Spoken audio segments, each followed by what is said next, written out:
All right. Hi, Anna.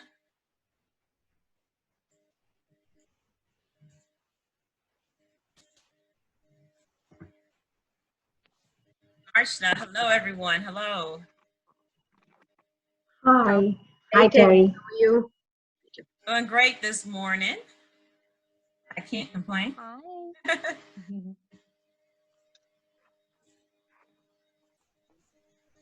All right, just giving a few more seconds for everyone to get moved over into the room, and we're almost there.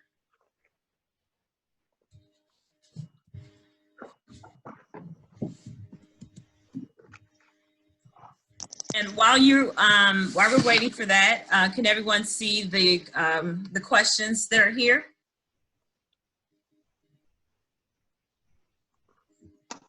You mean Yes. Okay. Yes. No, I can't see. the slide? Yeah, it's too small to see the It's foundation. too small, yeah. Okay.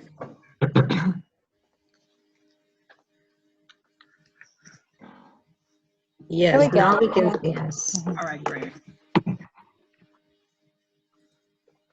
So these questions, we're going to begin. I just want you to take a quick overview. We may not be able to get to all of these questions, but I do want us to go ahead and begin. And it's really important that, since we're having a discussion for you guys to really contribute and see one another.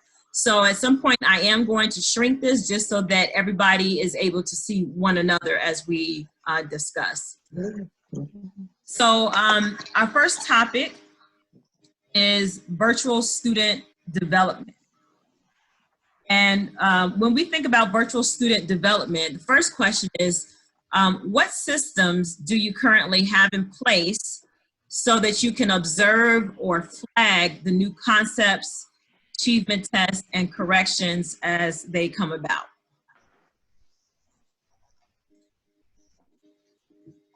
And you definitely go ahead and unmute yourself.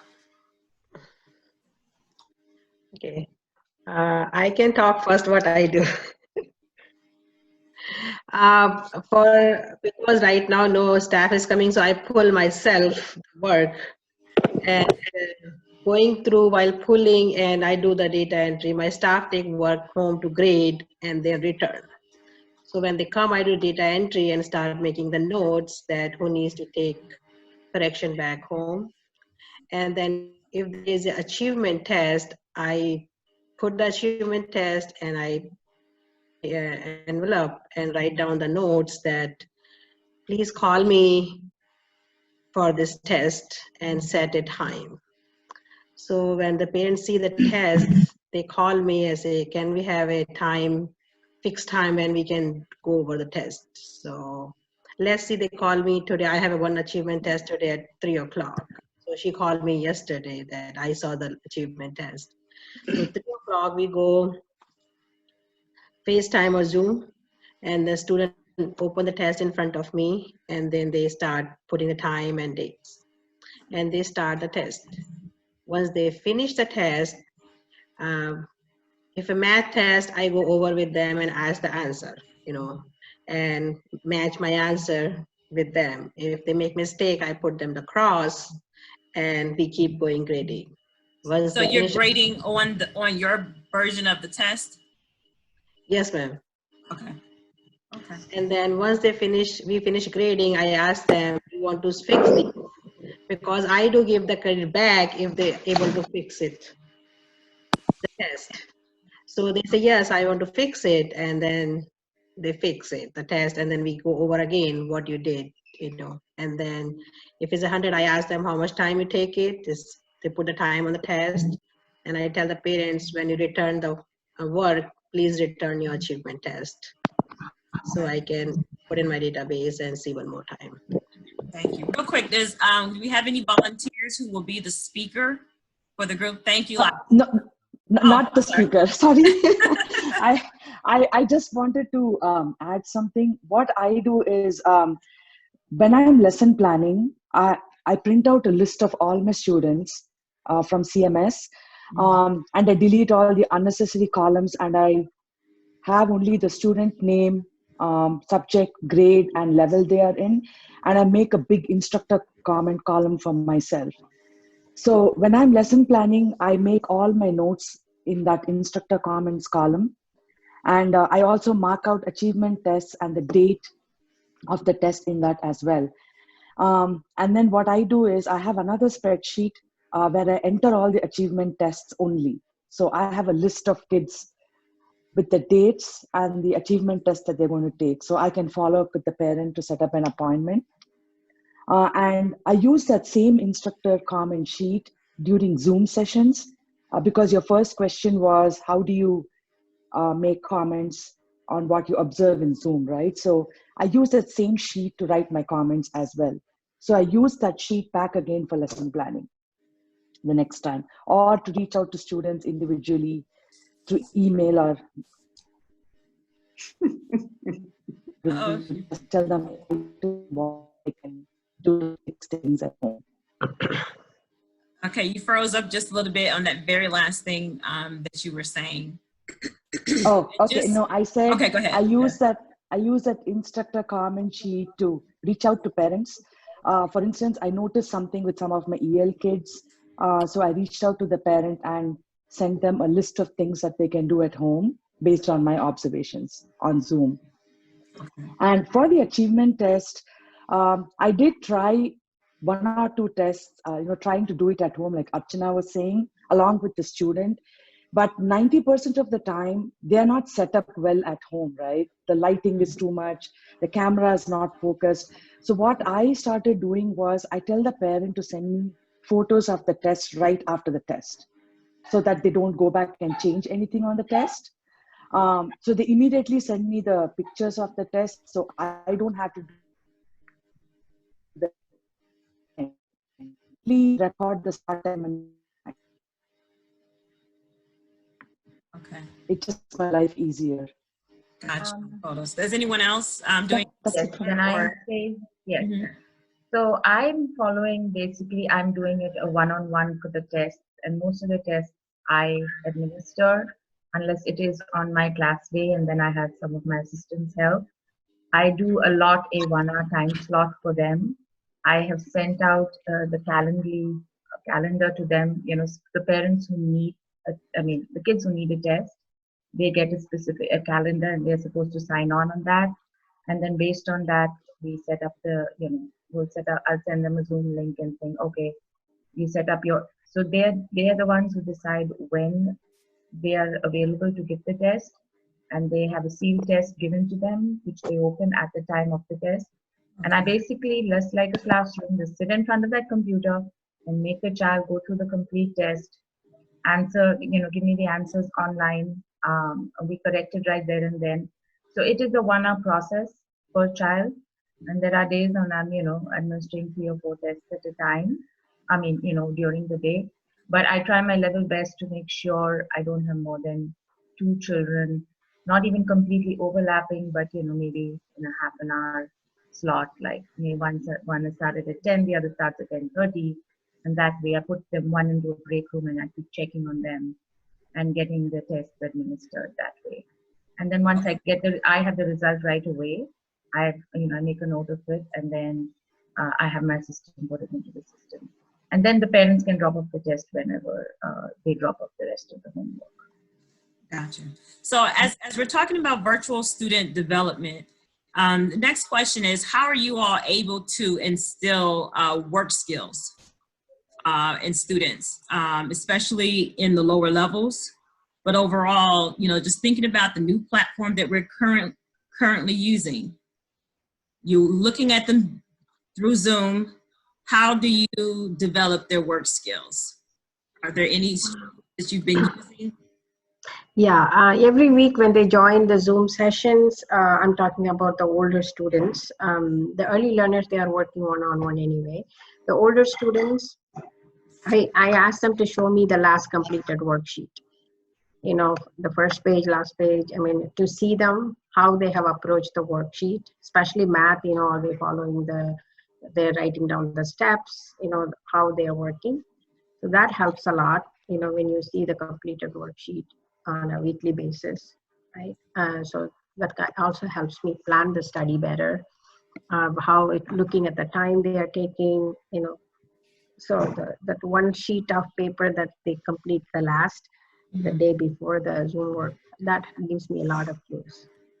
So when you ask them about to show you the worksheet, are you in like a large group or are you one-on-one with them? One-on-one. I meet every single student one-on-one. I separated the time slot, the weekly Zoom sessions from like some certain levels. They sign in between 3 and 4, certain levels from 4 to 5. So, when they sign in, so I tell them to keep the last completed, their worksheets ready, the work that they complete throughout the week, so that I can go back and forth. They can show me the work. Gotcha. Anyone else? How are you doing? Can I say, I'm sorry, go ahead, Sunita. So usually my early learners, like because it is virtual for work skills and all, for to see that they are staying focused and that same way of concentration going on, how we used to do in classroom. So they are talking out loud so that we maintain the time.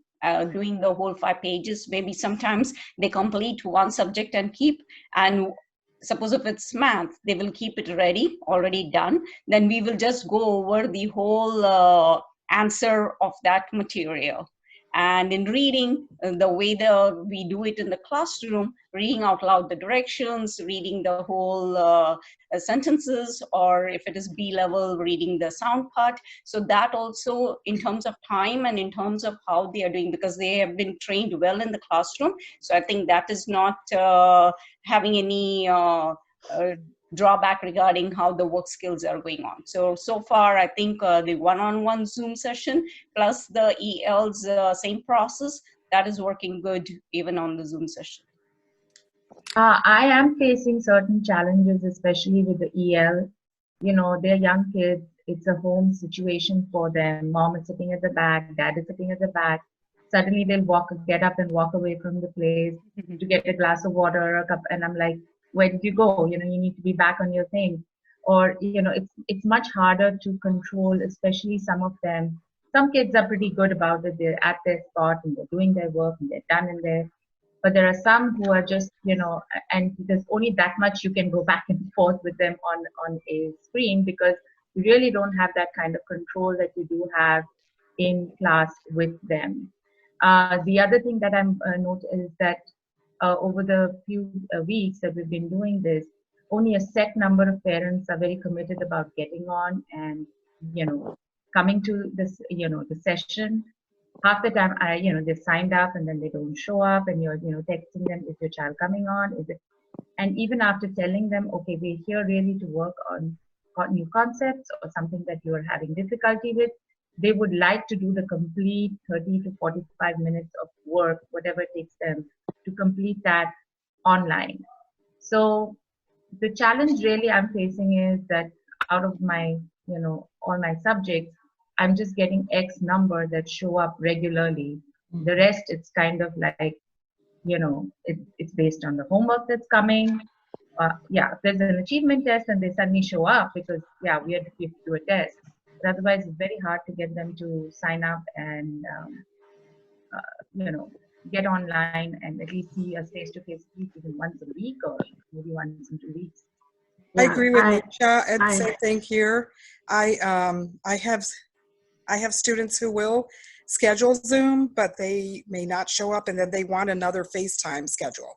So my hours might be 3:30 to 6:30 during class time, and they're busy. The parent's busy, and they may say, "Oh, can we do a 7 o'clock Zoom time?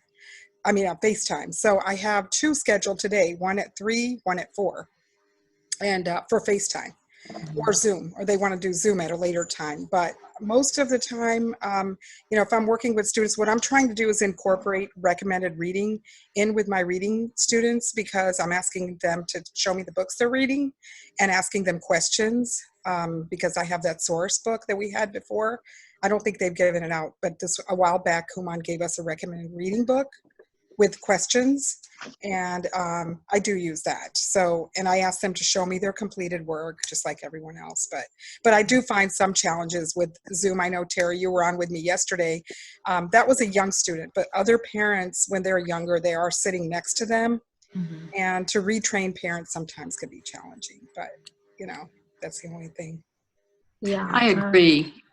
I think that when we have our individual sessions, particularly with the young kids, it's becoming apparent that the families are adjusting, and just like Jane said, I'm becoming more aware that I need to train my staff as they make these phone calls to refresh the parents on the need to write a start time, a stop time, try to have a distraction-free environment, because I'm finding that the small kids' work skills have really gone by the wayside in many cases. And you might call at 1:30 and the kid's yawning, you know, a 6-year-old, and you're thinking, in other words, their schedules are not what they used to be. And it's very challenging, because I'm finding that I need to either reduce the pages for the smaller kids so that their focus is brought back to what it needs to be, and just to retrain the parents. So when we started this, we kind of began in crisis mode, right? And we were trying to continue service, you know, as quickly as possible. And for a lot of people, what that entailed was communicating with the parents that we would now continue classes, but it would just be online. However, how have you all, or have you all, been able to set the parent aside and actually communicate with what your intended goals are for the online sessions? How do you define for them what the objectives are, and objectives, and the actual expectations for the online classes now, other than, you know, saying that, hey, we're moving online? You know, how have you informed the parents about what your actual goal is for the online classes? In my email, I addressed, you know, the kids who are in constant communication with the Kumon staff. They're more motivated. You know, in situations like this, you know, it's not always between the parents and their kids about doing Kumon. So every week when they are answerable to someone, they take more responsibility, and the accountability is also more. So I insisted that in my email, you know, encouraging parents to make arrangements for the students to sign up, you know, join the Zoom classes. That's after I address that, I see more parents actively, you know, let the kids join the Zoom sessions. I think that the parents that are the students who are more independent, the parents really, just like they dropped them off at Kumon, you know, they're leaving it up to the students who are independent. And I don't think they're really following schedules so much. I think it's the parents who feel like the students need a crutch or guidance or motivation is the ones that you know, because I have some really, I call them cruise control students, because there are students who are just very independent. They're doing their work. And I find that the parents really aren't, you know, interested in going for Zoom, you know, unless they're younger students. Some of the younger students, I do have parents who want to sit right next to them, and they're very, very involved in it, in the process. But again, if I have a student who's 2 years ahead of grade level doing very independent work, they may pop on to my Zoom session and say, I just have a question on this, and not spend the entire 30 minutes, where I have other ones who want me to watch their worksheets from A to Z, you know, math and reading. So I'm on Zoom for an hour with them. So it just depends. But I think overall, I find that I can't substitute that classroom even halfway with Zoom for most of my students. And I just can't wait to get back in the classroom. Yeah, I face that. Yeah, go ahead. Sorry.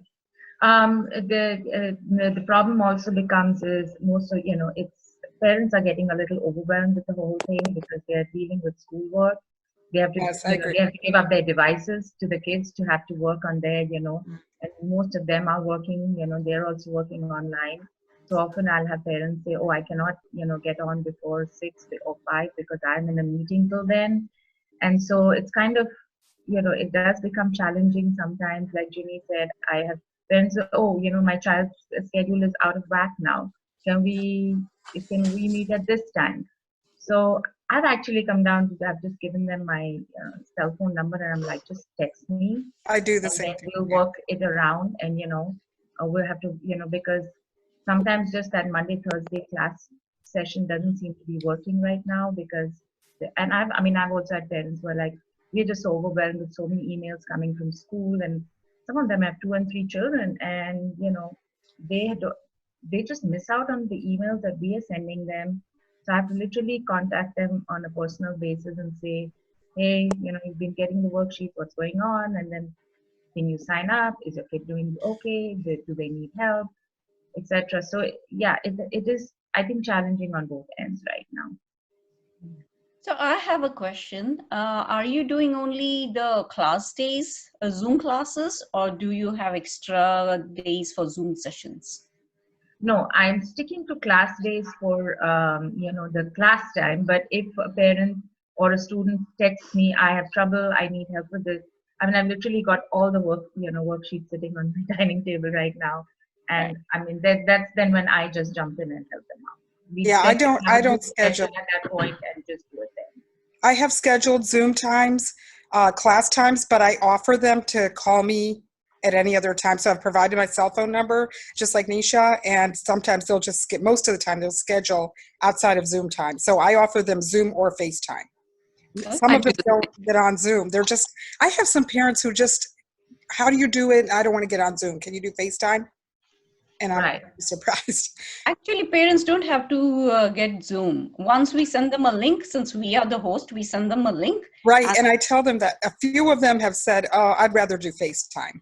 Okay. And they don't even want to do it. It's just a preference, I guess. Yeah, for it's more flexible. They can walk around. They can be somewhere else and do the FaceTime. So I do offer both. I do the same thing too, just because I try to keep it the same class days for consistency, but then there are a lot of reschedules for other times outside of class days, and I try to be flexible just because we're all trying to be flexible to accommodate as many kids as possible. All right, because I have added extra days, so it's like busy from 12 to 5.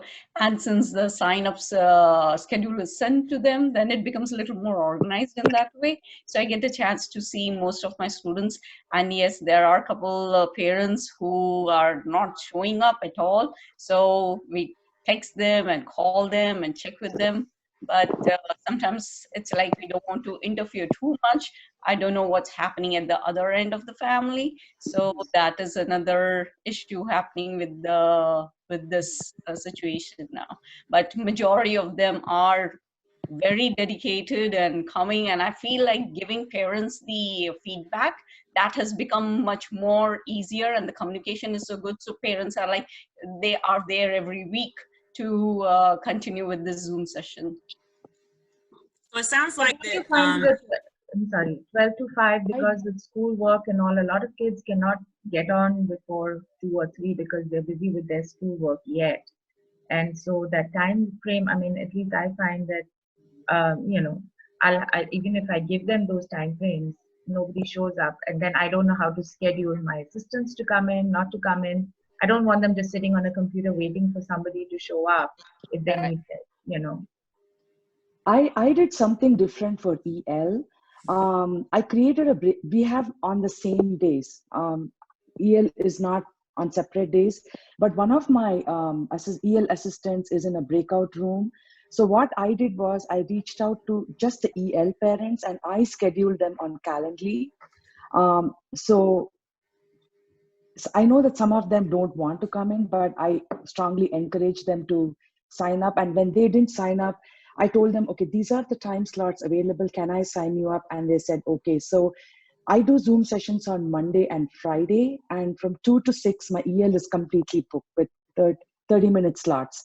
And I have one EL assistant who handles the EL kids. Like everybody was mentioning, main classroom kids are fine. If they have the right work skills and the study approach, But EL is what makes us nervous, right? Because we don't know if they're getting the right skills. So that's been working for me. I think this is our 3rd or 4th week with EL kids. And parents are happy as well. So maybe you could try that. Just schedule them. Yeah. So as we're dealing with some parents are really committed to being online, and there are a few challenges there. For the students that you, whether you're meeting with them regularly or not, as far as their development, are you able to share, or how are you able to share the goals as the students are progressing through the worksheets? How do you communicate what their goals are, or what the upcoming goals are for all of your students, whether they're online sessions or not?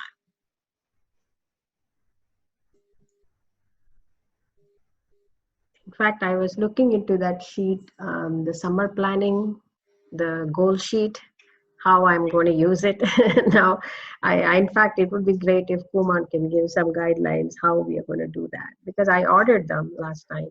Mm-hmm. And they're sitting with me. I was wondering to send them home this month. Then I thought, okay, let me wait, maybe next, after coming up with a plan how to use this. So if Kumar can throw some ideas, that would be great.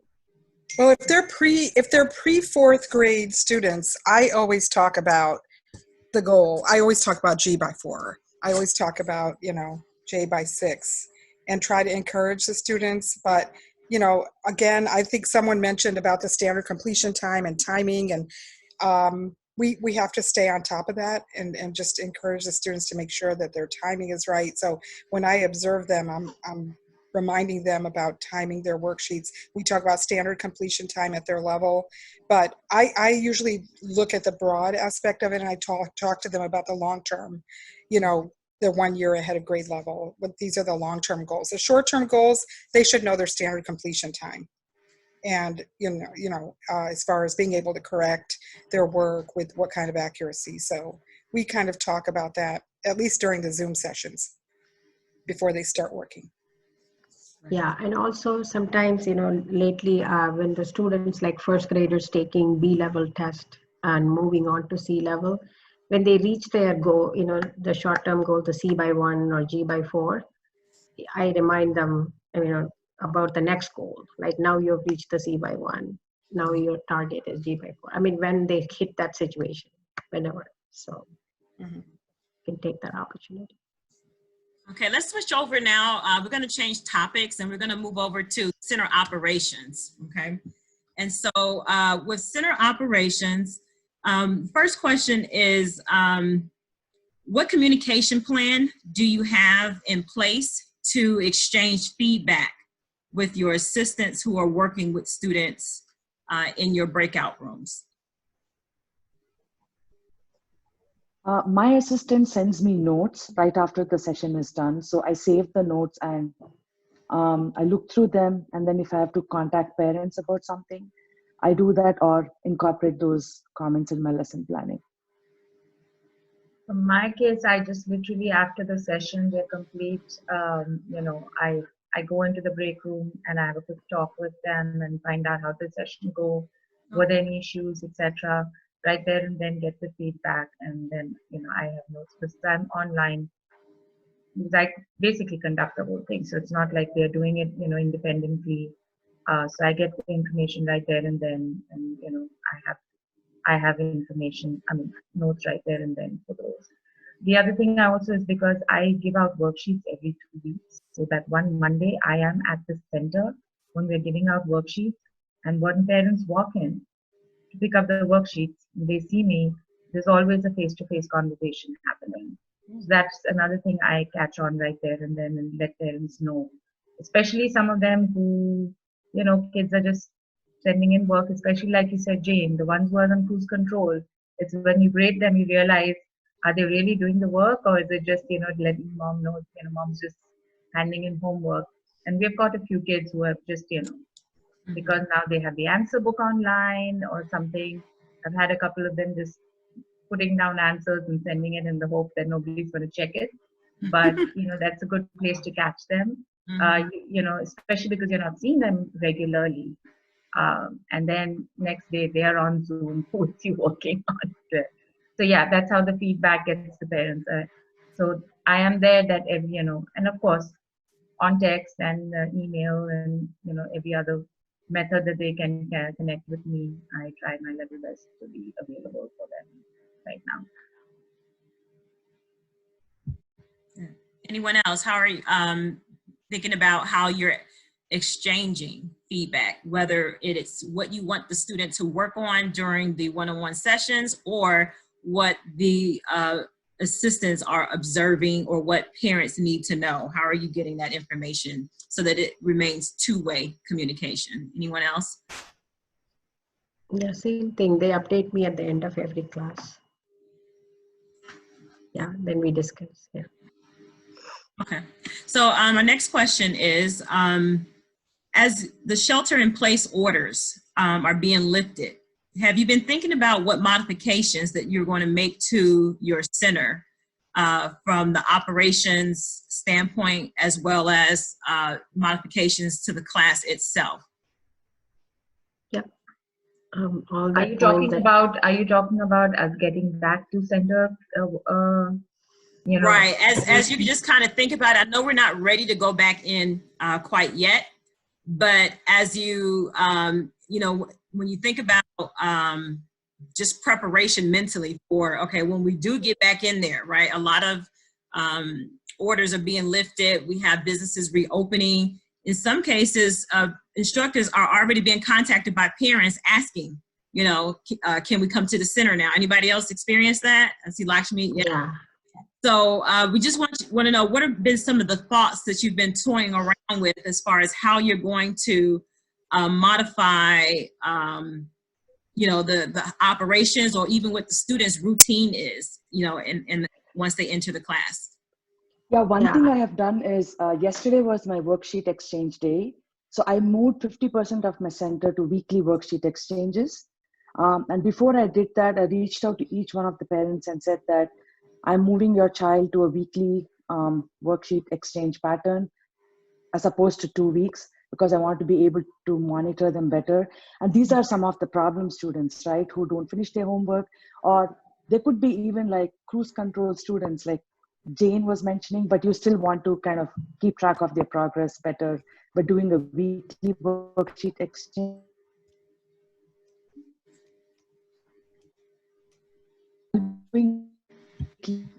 Yeah, I am checking with my. The whole center into. I'm losing audio, so I don't know if everyone else is. Yeah, it froze up for a moment. Lakshmi, could you repeat the last? Yeah. The very Yeah, last so I said probably my next 2 weeks pickup would be, I believe, May 12th. So I'm thinking that at that point, I might just move everybody to a weekly pickup. Also because it helps with grading and data entry, and you're not like swamped with loads of worksheets. I think by moving to weekly, we also get back into schedule, and so do the students. And if we were to open up in June, I don't know at this point, it would be like helpful, I believe, instead of the 2-week worksheets. So you're starting a slow transition into them appearing a little more. Yeah. To get their things. Yeah. So we started this week. Yeah. Okay. So I'm wondering, is it feasible to allow very small groups to come in the middle of May? Based on Kumon corporate discretion. I know it's up to the instructors, but it's, you know. Right. So I can't say that May, you know, is any particular goal point. Kumon does have a transition plan and a guidebook that will be coming out to everyone. Mm-hmm. So first of all, we do want to wait for that so that we can understand absolutely. the best ways to transition. And then, of course, you'll have your local ordinances and whatever guidelines come locally. But just as you're kind of thinking about whenever that does happen, you know, have you seen some things in your center that you can maybe do differently or modify just in preparation for returning to the center based on what you've heard so far about what businesses need to do? Yeah, I'm thinking of reducing the number of seats in the parent waiting area, and also leave the choice to the parents. Avoid using the parent waiting area, if they can, and reduce the number of seats in the main classroom, removing stools. Our seating area, and also do double table setup for the early learner. Use 2 tables, so that the space is more between the assistants and the students.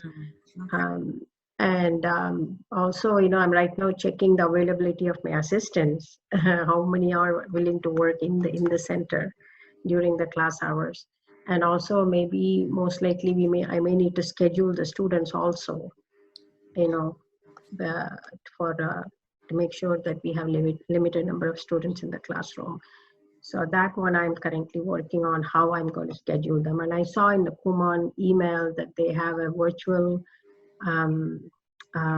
scheduling, some kind of software. I have to check into it. I have not used it yet. I need to look into that. So I was looking at the guidelines as well, and I've already started, asking 1 or 2 people who come in to go ahead and set the seats at 6 feet apart, alternate seats, alternate tables. Also, I agree with Ananthi about the waiting room.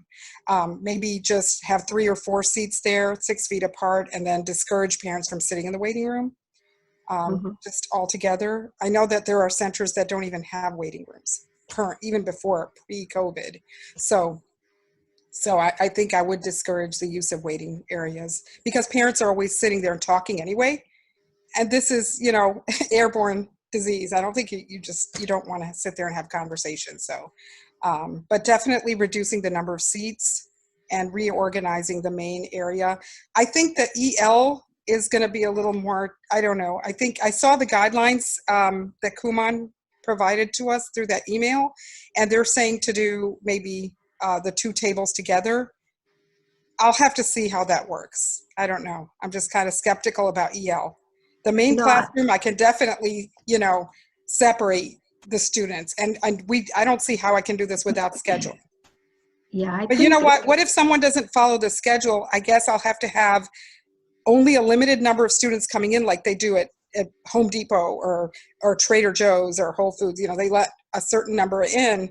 What if people come in and they're not on their schedule? What I'm going to have to do is to have a line waiting and saying, when one student is finished, the next scheduled student can come in, or maybe just have that student, if they come in late, have them leave early. That's going to be a little bit of a, with the number of students we have, generally, we're literally cutting it in less than half. So it's going to be a challenge if people are not sticking to their schedules. Yeah. Could we use the parent waiting area as a space for kids to wait? Could we do that? That's a good question. That's an idea. Yeah. But they still have to have the distance. Yes. My worry is kids not getting picked up after their 30-minute. That's another problem. Session. Yes. Yeah. Well, I don't think parents can drop off anymore. We may need to even just say, if a student's generally there 20 to 30 minutes that they do corrections, we have to limit the time. I may have to do that, where I limit the time, and instead of doing 10 pages, it's better to do 5 pages, correct it, and then leave on time. I can't have students lingering around there for 45 minutes. Yeah, that was mentioned in the guidebook as well. They said reduce the workload. Right. I agree with that. Mm-hmm. Right. I had parents who have specifically told me, in fact, just one yesterday, she said, I'm ready to do this till end of summer. I don't want my child to come into it. I find that most parents are like that. They just prefer not to come into the center. Yeah. But you know what? When it's time to open, I think it's also good to say, here's an option if you feel like you want to come in. I think most parents tend to be, overcautious, and they'd rather pick up. And assistance is going to be an issue too, because a lot of the high schoolers and stuff like that, parents don't want them. Parents don't want them to come to the center. I've reached out to every one of my 10 assistants, and they're all, and I said, I'll let you know when we're, plenty of time. And they just said, I hope you're doing well, Miss Jane. And they're just really not even talking about coming back right now. Yeah. Also, I think what I did is, I sent out an email like day for yesterday that, I think we might be planning open soon. And then we give the option to the parents that it can be in class session you can choose, or you want to still on the Zoom or virtual session. And we are taking their survey that how many parents wants to do in class or online. And then second thing we are talking that for me, what I decide that I don't let any parents walk in the center. Uh, one of assistants should be at the door, and parents need to leave the at the door and take Yeah, the student That's in what we do. and take right, right. temperature and put in the line to 30 minutes or whatever the slot. We going to stick with the rule, and I told them I might open 4 days. Once 2 days schedule is full, we'll open the another 2 days. So we can accommodate for limited time that, if I can have 15 kids only in the class at one time, that's the only time. And what I decide, like somebody was talking on the shield to order for early learners, because right now if you order I think 4 or more is $50. So if I order 5 shields, so my 5 early learner can open where they cannot contact with the assistant. It's a distance. And a lot of parents are they want it. I say yes. If it's some definitely don't want to come back, and some really wants to come. And I decide not any student is going to be the assistant. The assistant, when they finish the classwork, they put the side of the table. The assistant will come pick up. They go back and grade it and put it on the side, and then the student leave. So no roaming around the classroom. Come sit on the class, finish the work, go out. And we're gonna let them out. If correction is not done, it's okay. Next class day, we can put the correction day so they can do the correction on the next class day. But it's So 30. Archana, out of curiosity, what did your survey show? Right now, like uh, so many parents in my town, they are really excited, and some really not. Yeah. So it's right now is 50-50, but I'm waiting because I give them the 1 week time to decide, and the days I did and talked on the phone so many parents too. Right. And they really we don't mind if they're coming. I said okay, but I want to make Yeah. sure that the safety for my staff, for my student, and my parents first is there. We're going to follow all the guidelines for the safety. I'm Sure. planning to order those shield, the doctor's protecting shield on the face. It's like a $20 is per piece, so I can order for my staff. So there is no, even though they have masks, they still can have the shield, so no spitting or something going on their face too. I think And Kumon can sponsor that for early learners assistance, if that's possible. Also, if you can share me the website where you ordered that from, that would be great. I will. Yeah. And I think the shield is like 24 by 24, and it's have the hole in the bottom, right? So the assistant can talk, point from there, no face-to-face contact. I think I have a picture. And it's, I think, DJ sales. I was looking yesterday night. I said, let me finish the meeting tomorrow, what Kumon guideline is saying. Then only I will place the order, That could alleviate some of the early learner issues. Yeah, that's a good Archana, idea. when you get a chance, Archana, could you actually send that information to your field consultant? Just so we could take a look at it as well. And I do want to get to one more question for this category, and it's question number 7. Based on the level of support that you're providing your students and families right now, with giving them a variety of scheduling options, varying the instruction from main large group to one-on-one sessions for many of them, the frequency in which you're communicating with them, how will you continue to ensure that the same level of customer service is provided once the families are back in the center? Because right now, many people are kind of working singularly or in an extremely flexible manner, right? You're available by text, you're available by FaceTime, etc. So I heard earlier, Lakshmi talked about dialing back a little bit, right? By increasing the frequency in which the families come and pick up their worksheets. that sounds like one way, right? But how do you think that you're going to make sure that you're still providing top level customer service, considering, you know, all the things that modifications that the families might be kind of used to, you know, at the moment? I'm going to continue my Zoom sessions as an option, because that way parents can communicate with me a little more. But of course, for me, the text and cell phone numbers, I mean, I've always posted my cell phone number in the waiting room, but I'm going to continue to offer them to do FaceTime.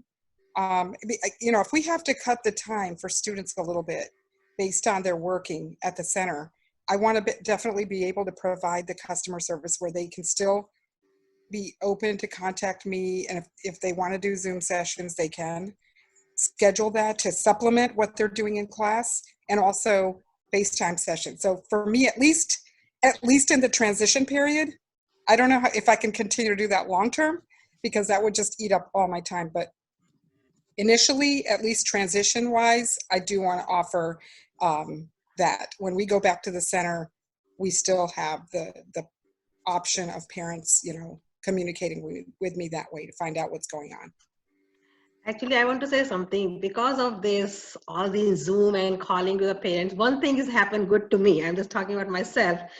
Then I'm communicating more to the parents what was before, because I want to make sure they are not overwhelmed, because first 2 weeks I was myself overwhelmed, you know, how to manage all these things, because so many parents want, okay, can we take month off? Can we go out, you know, come back when it is happening? So, but once this thing is start, I start calling, we go make a list, because I go center for myself every day and call few parents that how kids is doing, is not overwhelmed, everything I can do it, you know, if you need any help, what. So I was communicating more than what was before, you know. It's like before, when the test was done, I call them, the child passed the test, moving to the next level, this is happening. But now I'm calling them, make sure they are not overwhelmed with the work too, because school is giving too much work and parents are so much exhausted with all this. So I said, no, if we cut down the work, or, you know, set me a time, and I can talk to the students sometime. And sometimes they may say, Sarshna, your name works. If I tell my child, I'll call me Sarshna, they do the work. So I say, whatever can work to let these kids stay on the, I'm available all the time. So for me, I think I'm communicating more now than before, you know, more emailing and more texting. Like now everybody have my cell phone, so they call me anytime and text me anytime this thing happens. So Anna? I notice even the parents are reading the emails better than before. You know, that is one good thing I observe. And I send weekly emails now. Number two is I am thinking of using this for the parent conferences, Zoom, because yesterday I had to show the progress goal graph, share my screen to one of the parents. You know, in the future, I think it's not a bad idea, because sometimes parents don't have time to come in for the parent conferences in the center. So this is a good opportunity to tap it, I think. Hopefully, Kumon will continue giving us the subsidy on the Zoom monthly. Yeah, Zoom that would be great. Yeah. That would be something. Yeah. I'll be honest with you, I've also become mailman. I mean, there are some parents I'm actually dropping the worksheets off because they refuse to even come to pick up worksheets. I mean, they are like, you know, we'll just take a break for a couple of months. And I'm like, what's stopping you? We don't want to come and pick up the worksheet. And I'm like, okay, what if I drop the worksheets off? That kind of embarrasses some of them. And then they're ready to continue. So I'm like, you know what? If it's going to take me 5-7 minutes more to out of my way to just drop packet of worksheets in your mailbox, so be it. So, you know, that seems to, I mean, it's been a few, 2-3 parents who I've had to do that for, because they'll say, just mail it. And I'm like, you know, for mailing is no less, you know, an issue, because by the time it gets to you, I have to mail it. I have to, you know, it's faster for me to just hop into my car, drop it, because most of them are in a 4 to 5 mile radius from the center anyway. And I just started, I mean, of course, I'm not going to be continuing that once center reopens. But to be honest, right now, I am not comfortable at all about opening the center. No problem. And it's okay. So what it sounds like is that actually the situation has really had some positivity in that it's increased your communication tremendously with your families. They're being a little more responsible with expecting to hear from you. Therefore, they're checking emails a little more and really looking out for that communication. And prior to all of this, when parents could not make it into the center for a conference, sometimes we just didn't need to have the conference at all, or you would do a telephone conference, right? Anna was saying, she's like, okay, I think I want to keep the Zoom platform and continue that on with parents for conferences in the future in case, you know, that ends up being something that's more convenient for them. That's pretty good. Now we're going to get to our last category now before we return to the main section. And this category is home study situations, okay? So let's take a look at our first question here. If home grading was not part of your normal routine, what strategies have you employed to encourage home grading with your parents now? And even thinking about how we're moving from the crisis mindset and mode to, okay, we may be doing this just a little bit longer, right, online. How are you getting home grading, the importance of it communicated to your parents? I think most of my parents are more, they want to do the home grading. They've requested answer books, and some of the students are actually doing better with that aspect of it. But I find that the parents are the ones who may have been busy before, expected us to do it. Even though it's a value to home grade, it's not mandatory at our center. I find that more parents are home grading more religiously and more in a more disciplined manner. Mm-hmm. And they want to do it. It's coming from them personally in my center. I'm using the scorecard as a tracker, and so they're able to, and then I write comments on it, highlight new concepts or things that you know they need to be aware of, and that's been really good in terms of that, and then explaining the scorecard and how to fill it in. So I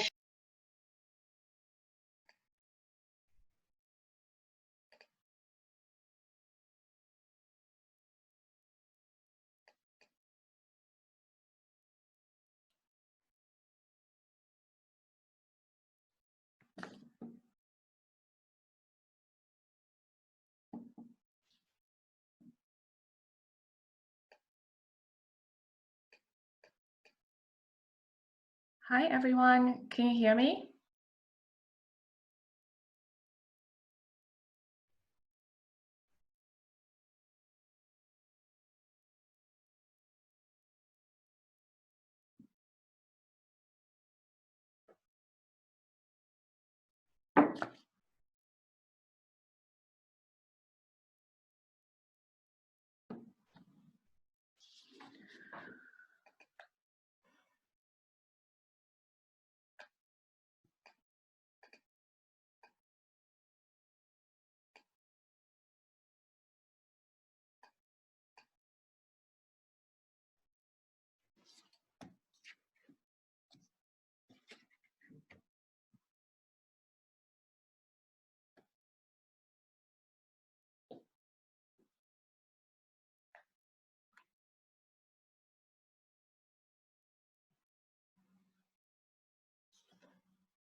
Perfect. I see more instructors coming in, so we are just gonna, let's give maybe a couple of minutes so then we can get everybody in, and then we'll get started.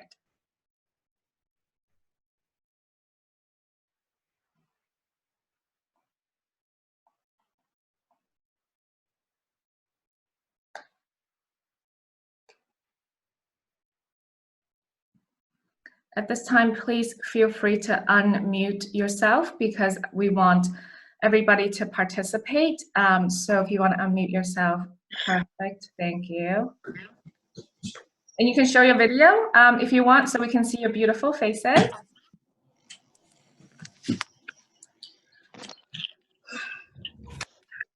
Awesome.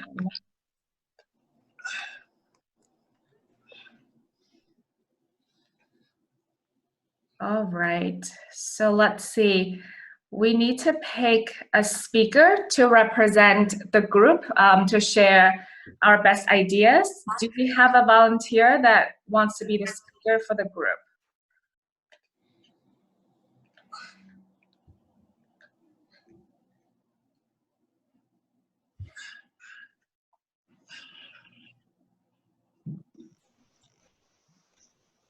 Anyone would like to be the speaker?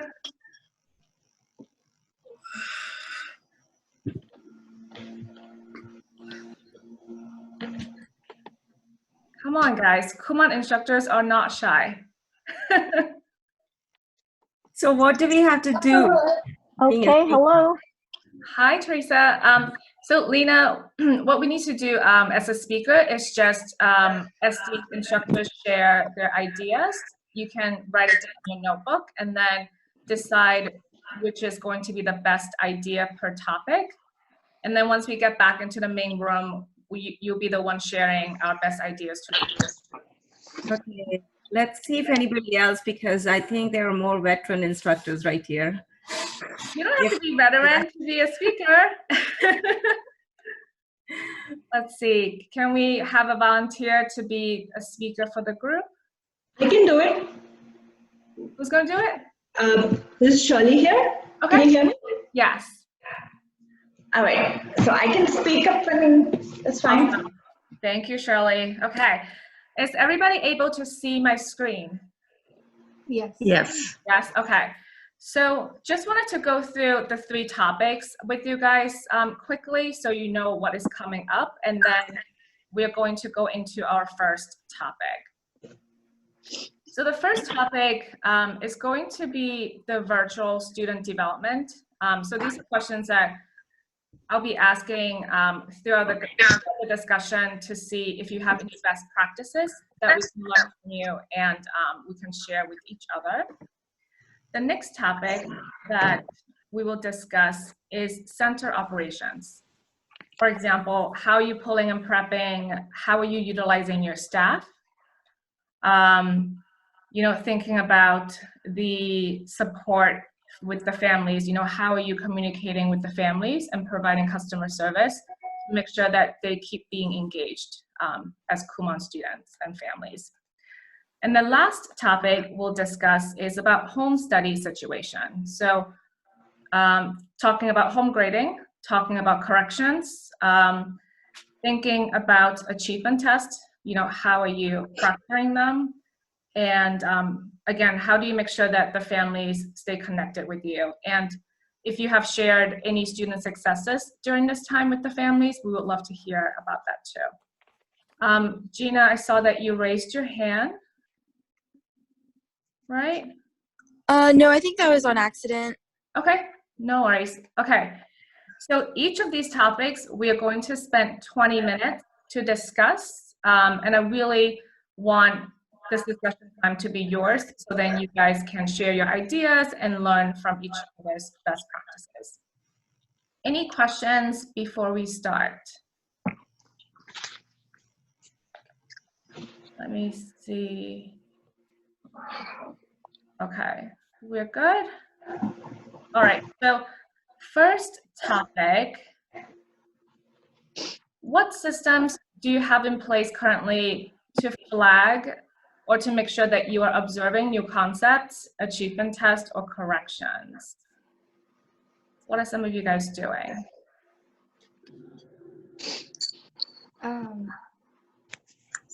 Basically, you just watch them on the Zoom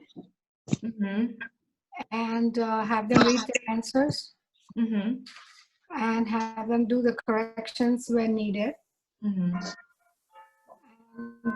check them. If they hold the worksheet up close to the camera, you can basically read and advise them as to what they need to do. Thank you, Sarama. Anybody else do something similar or different? Okay, so for me, I was holding on to the achievement tests. I did not send achievement tests home. But as far as corrections and help, we were doing it on Zoom sessions like other instructors. So yesterday, for the first time, when we were doing work pickups, I contacted about 23 students, parents, and asked if they are comfortable sending the student for achievement test. And we're gonna space them out. And out of 23, 18 of them came inside and took the test yesterday.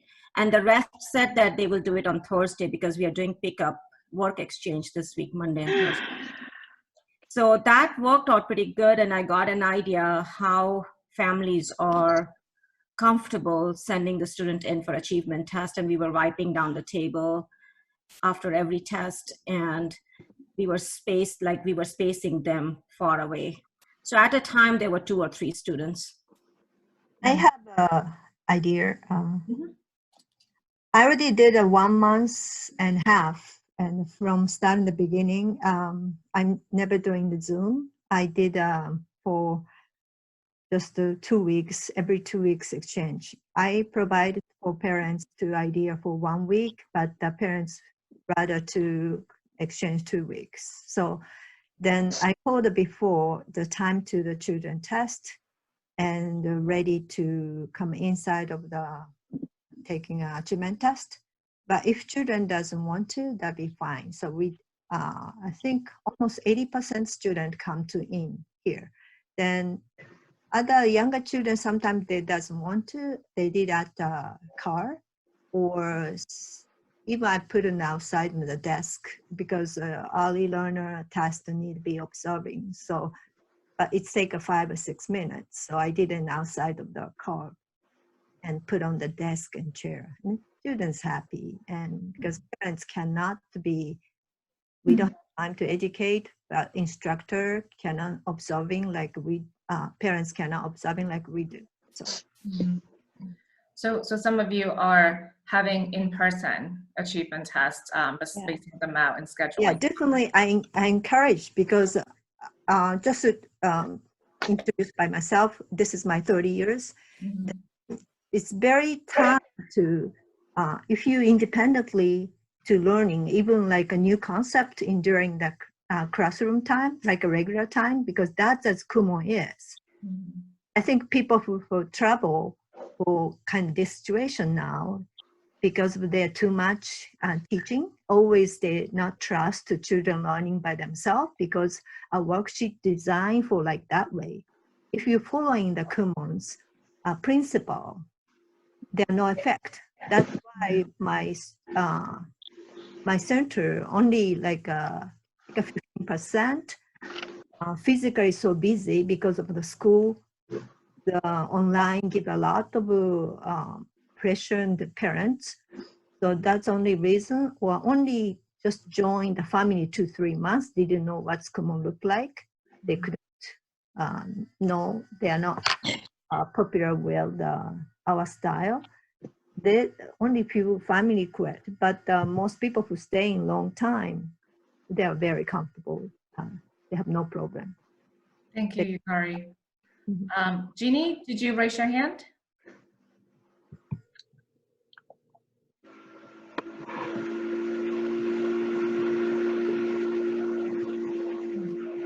Okay. So let me see. Shirley, did you raise your hand also?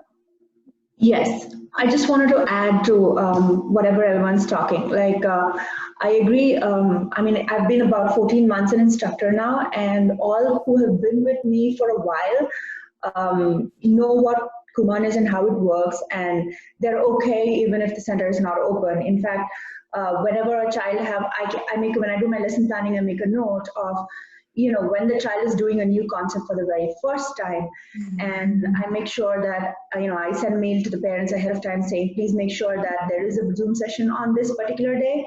And I just watch the student do the worksheet or the concept, you know, on Zoom, or have my chief assistant watch and take notes, because that again is a very important input for me, right? Very minimal teaching, but just the fact that how they solve that the very first time they see it. Right, you have more control when they're in the center, but now it's, you know, you have to do that extra effort to make sure that you get to see them doing it for the first time to learn their understanding.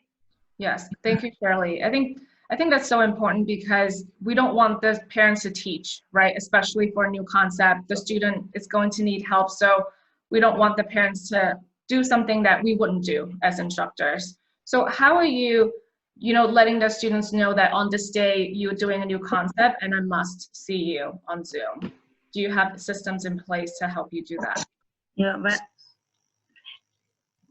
when I do the lesson planning, I make a note for myself who all has a new concepts, and I reach out to the parents asking them. And I'm not doing Zoom because we started doing Skype and FaceTime calls prior to Zoom. So I stuck with that instead of doing Zoom. So I reach out to the parents, texting them saying, I'm going to observe your child and just we schedule a time slot ahead of time. So I know me or some of my staff would observe them. Thank you. Jenny? Yes. I don't know how you guys do it, but it seems like everybody's doing Zoom here and there. But I want to hear everybody's routine because for right now, for what I'm doing at my center, it works really well. So I'd like to share that with you guys. So is there any? Yes. Somebody wanted to say something. It's okay. Go ahead, Jenny. Okay. So my son and his friend came up with nonprofit organization to help small businesses and community. So they're volunteering. So we came up with the system with the Zoom with the 4 assistant, 4 instructor at a time.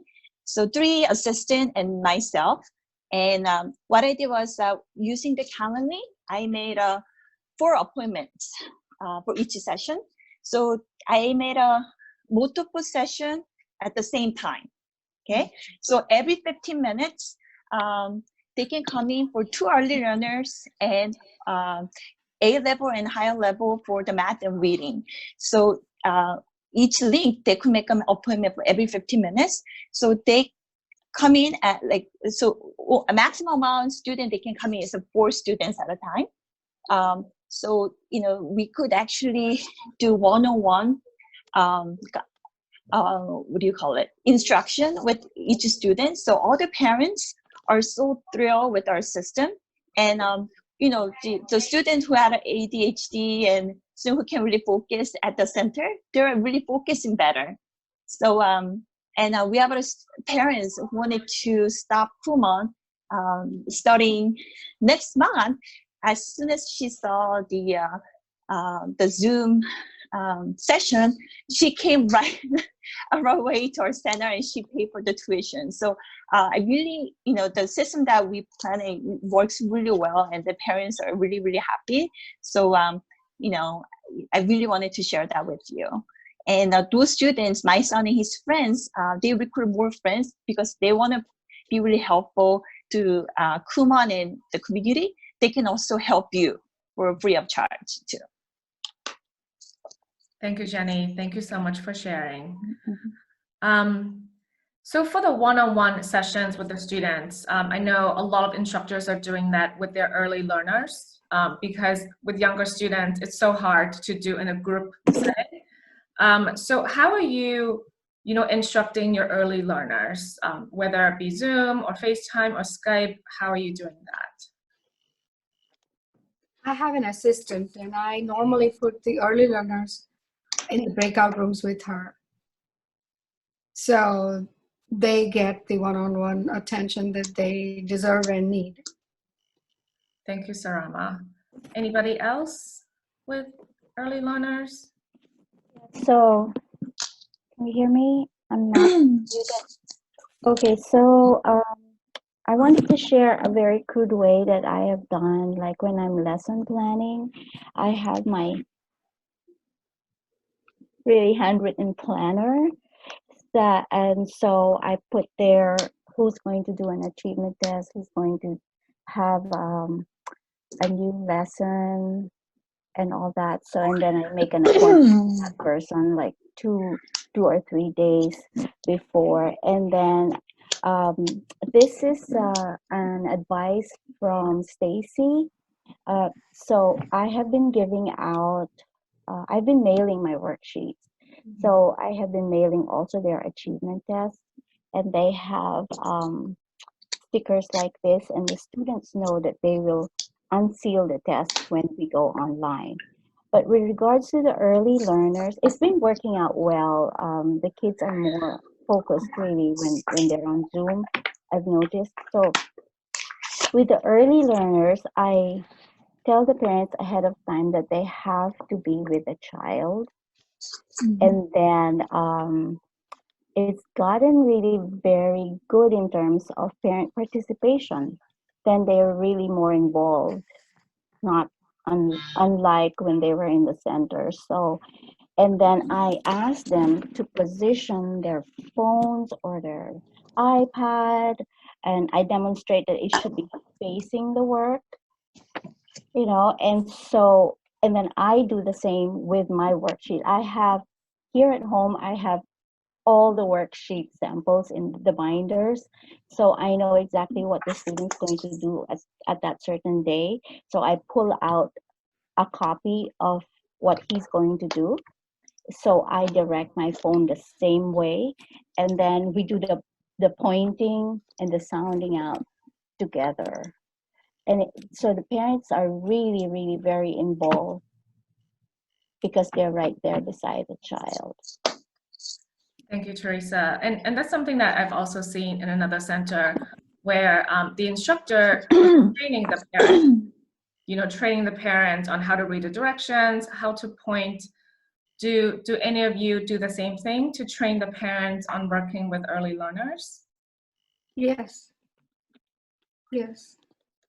My assistant also has all the worksheets, the bounded copies of all the EL levels, and she follows that, telling the parent how to work, and that every page at the bottom has the instructions in case they forget to read and follow that and not try to teach them. That's one thing I really lack. I need to train my assistant. Yeah. Yeah. What about work skills for early learners? How are you developing the early learner students in terms of their work skills? I recommend using the pencil grip holders for better focus. I ask the parent if they want to insist on sitting next but not say anything, and let the child work with a focus. Let the child turn the pages by themselves. If they can write their own name, even though it takes sometimes a few extra minutes. So we try to develop work skills also via Zoom.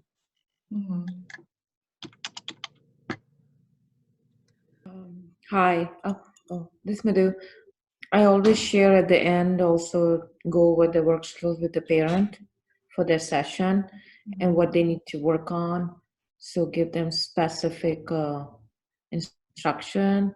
I also pull out the whiteboard, like, you know, doing like letter strokes and all that. So show them on so parents know, you know, what they need to work on, because sometimes they don't see the final details. So we always do that a couple of minutes at the end of the session. My center is we are allowed to only using Kumon pencil. Some parents purchase the look-alike, but quality and the size is different. So actually, I'm not doing with Zoom, but regularly I have to ask him to parents. It's kind of mandatory when they at least doing the Zoom also allowed to. But look like mandatory, but we're asking to parents be understand why, and I explain very well. So Yeah. it sounds like the parent communication is very important in terms of working with early learners, because we do need the parents' help to supervise the students. Do you have any students who are not joining any virtual classes with you? How are you, instructing and developing those students? Well, glad you brought that up, but there are people who still have trouble getting on Zoom. They just are not able to connect. So I have a few who don't come, and they keep complaining that they're unable to join. So, I mean, I keep my focus on them and keep talking to them, but some have not been successful.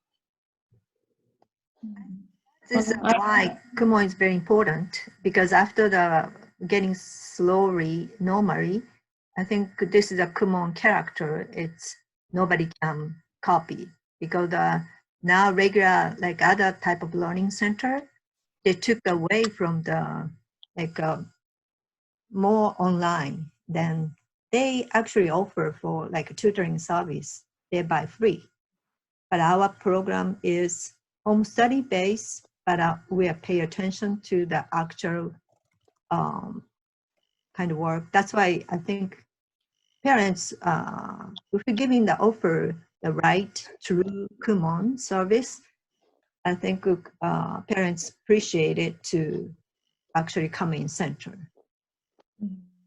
So have your hand raised? Oh, I have a lot of students, they choose not to come on Zoom. We ask parents, they can. And a lot of parents say their schedule is very like, frenetic with the school going on and schoolwork and everything. But we're trying to stay in touch with them, and they said they're okay, and we get feedback from them. But I do have a lot of students, they are not joining the Zoom session, but they have been completing the work because they turn in the work and then picking up the new work. So some comes for new concepts, so some says they are okay. So far, but I would love to see more EL join Zoom. But parents say their schedule is so, bad because they work at home. So they may not be conducive time for them when we are on Zoom, because, we cannot do like all day. So that may be, schedule conflict too. So I hope they're doing their work too. They've been doing their work and dropping completely work. So far, so okay. Yeah, 100% of my students, they don't want to go to the center. Rather, the parents choose, not to bring them. And I took an informal survey, and I said, with businesses opening, would you be willing to bring your kids to the center? And I described the situation in the center, how clean it is, and spacing and all that. But they don't want, they'd rather just have the Zoom. And then some of the early learners I have request for twice a week. So there are some that I can do that and some I can't. Then there's even an older student that the parent requested to have more Zoom sessions because he just doesn't do his work, without a teacher watching and being accountable for it. So different students have different needs and different learning styles. I have one early learner student who just cries half of the time we're doing Zoom. But I see the dedication of the mom, so I am inspired by the dedication of the mom. And then we just sit through it, talk to him, and eventually he starts doing his work. He finishes his 10 pages, and he's happy. He just starts off crying. I don't know for what reason. And so I have a student also who moved to Seattle, but said, I will be still enrolled in your center until we find a center here in Seattle. So she said, anyway, we're online, so we might as well just go online with you. So I've had some inspirations with these early learners. Yeah. Thank you, Teresa, so much for sharing. I think Jeannie and Lena raised their hands. So Jeannie, if you can share with us your best practice.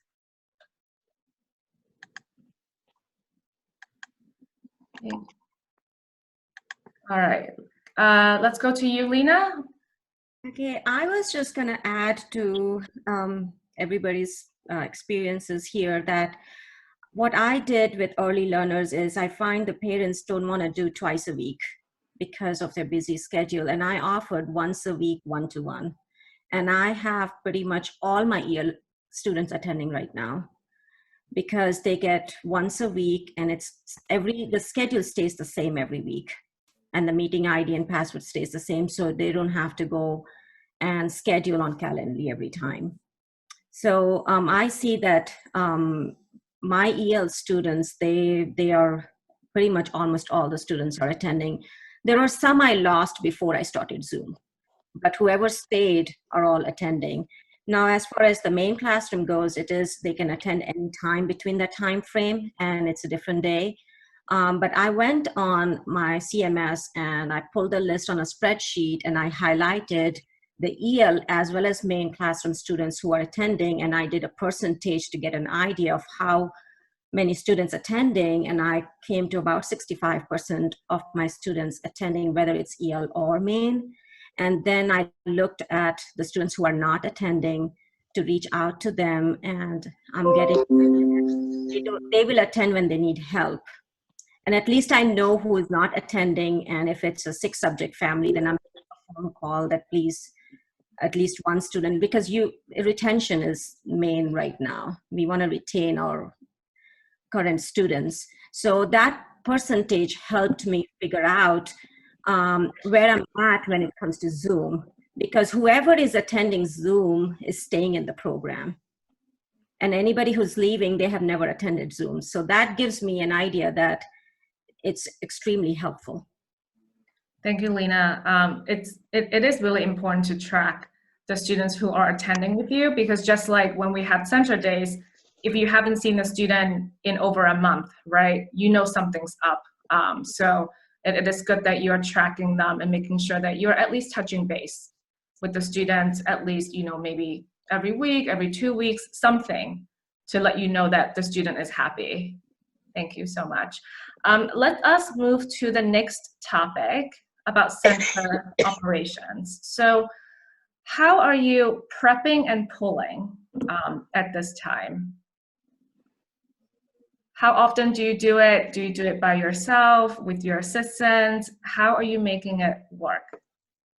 How do I make my hand go? I don't know. I just did raise hand, but how do I change it back? I mean, is there something? To lower your hand, I can do it. Here you go. Okay. All right. Oh, I think Ginny, let me see. Ginny raised her hand. Ginny, are you with us? I think she's on mute. She needs to unmute. Yeah. Huh. All right. She doesn't have her audio on. Yeah, I think she's having. Ginny, if you can put your ideas in the chat box, I'll be able to read aloud your best practice so that I can share with the group. I think that might work better. All right, so pulling and prepping, how are you doing it? If you have any good ideas that you can share with each other. I'm not sure if it's a good idea, but what I've done is I've pulled all the folders out. They're not in their hanging folders, but I've put them in baskets. And I have arranged my baskets depending on the date when they are expected back for pickup. Mm-hmm. So I have like laid out on tables all different dated baskets. And that's how I pull and put the work outside. And I have an assistant who helps me.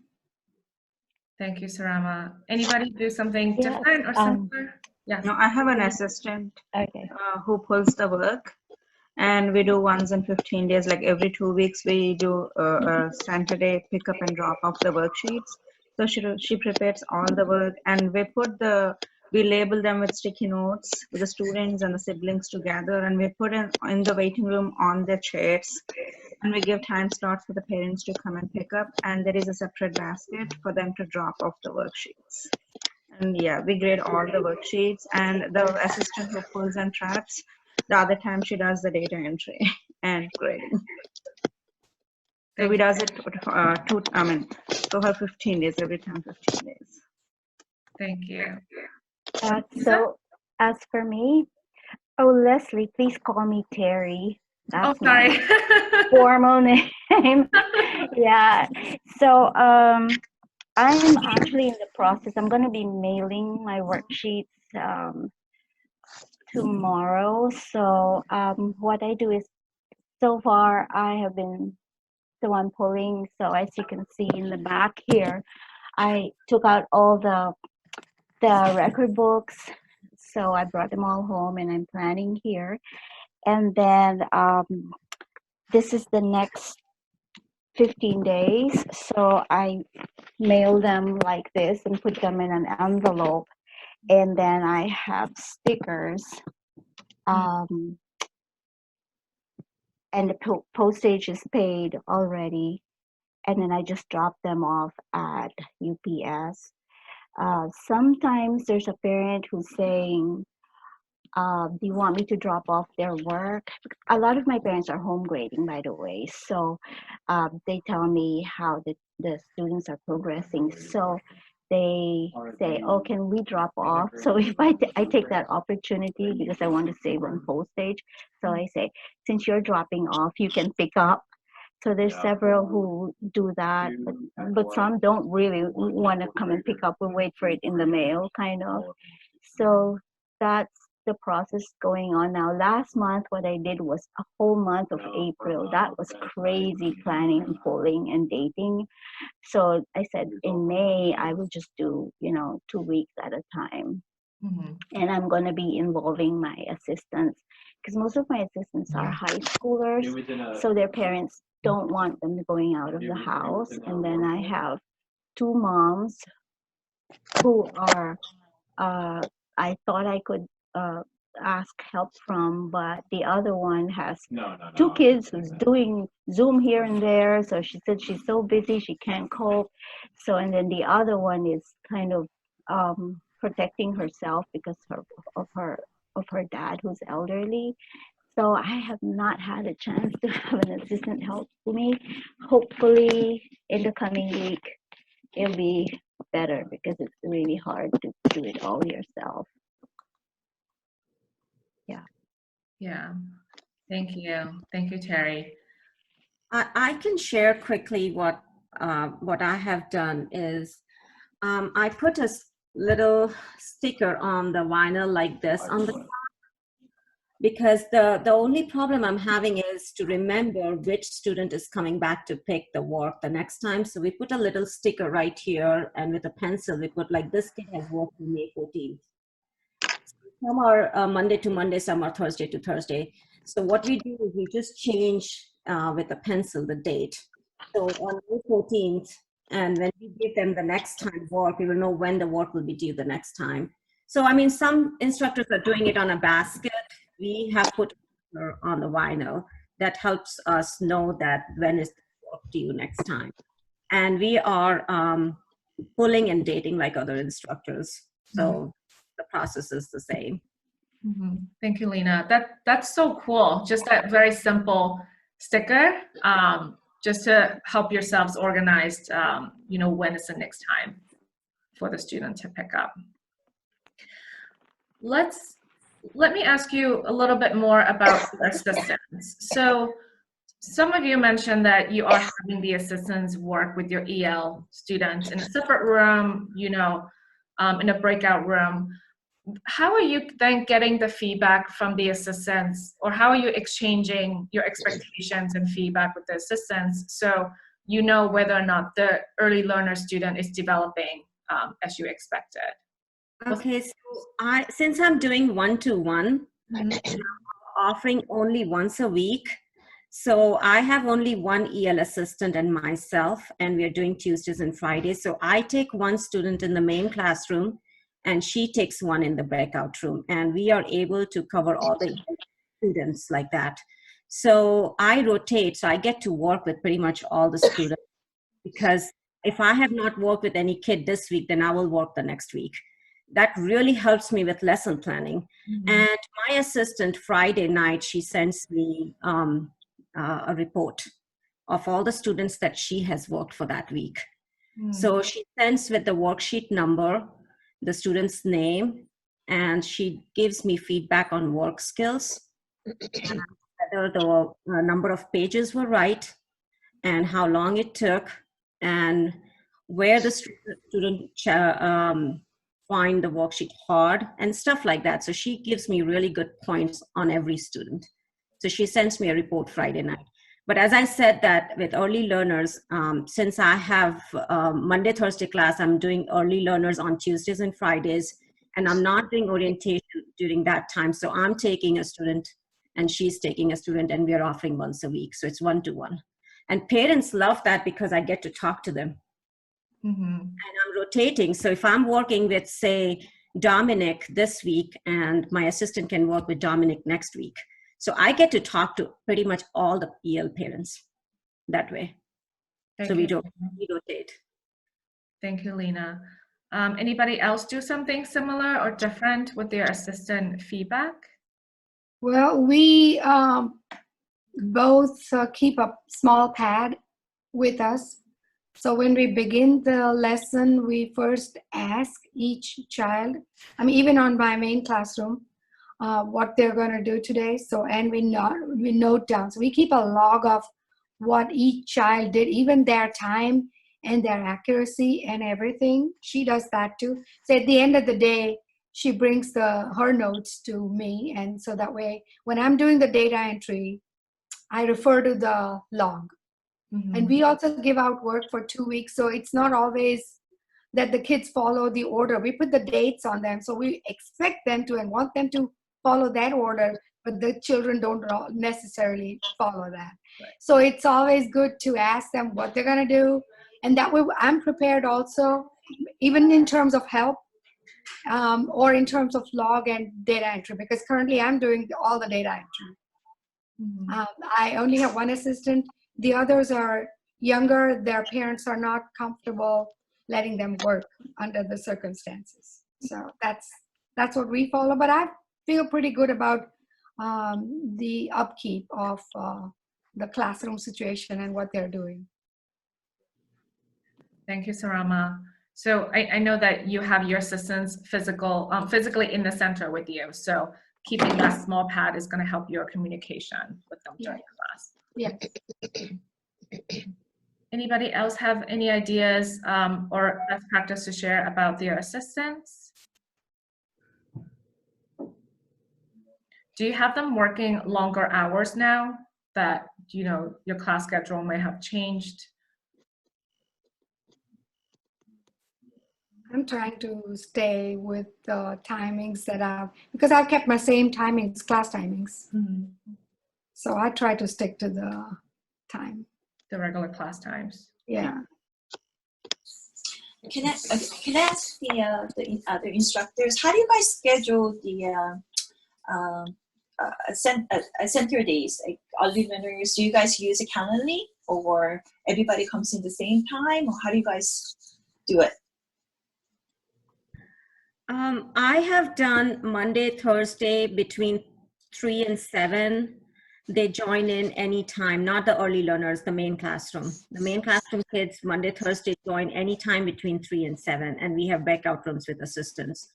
So I'm observing in the main classroom, and if they need help, they're moved in the breakout room.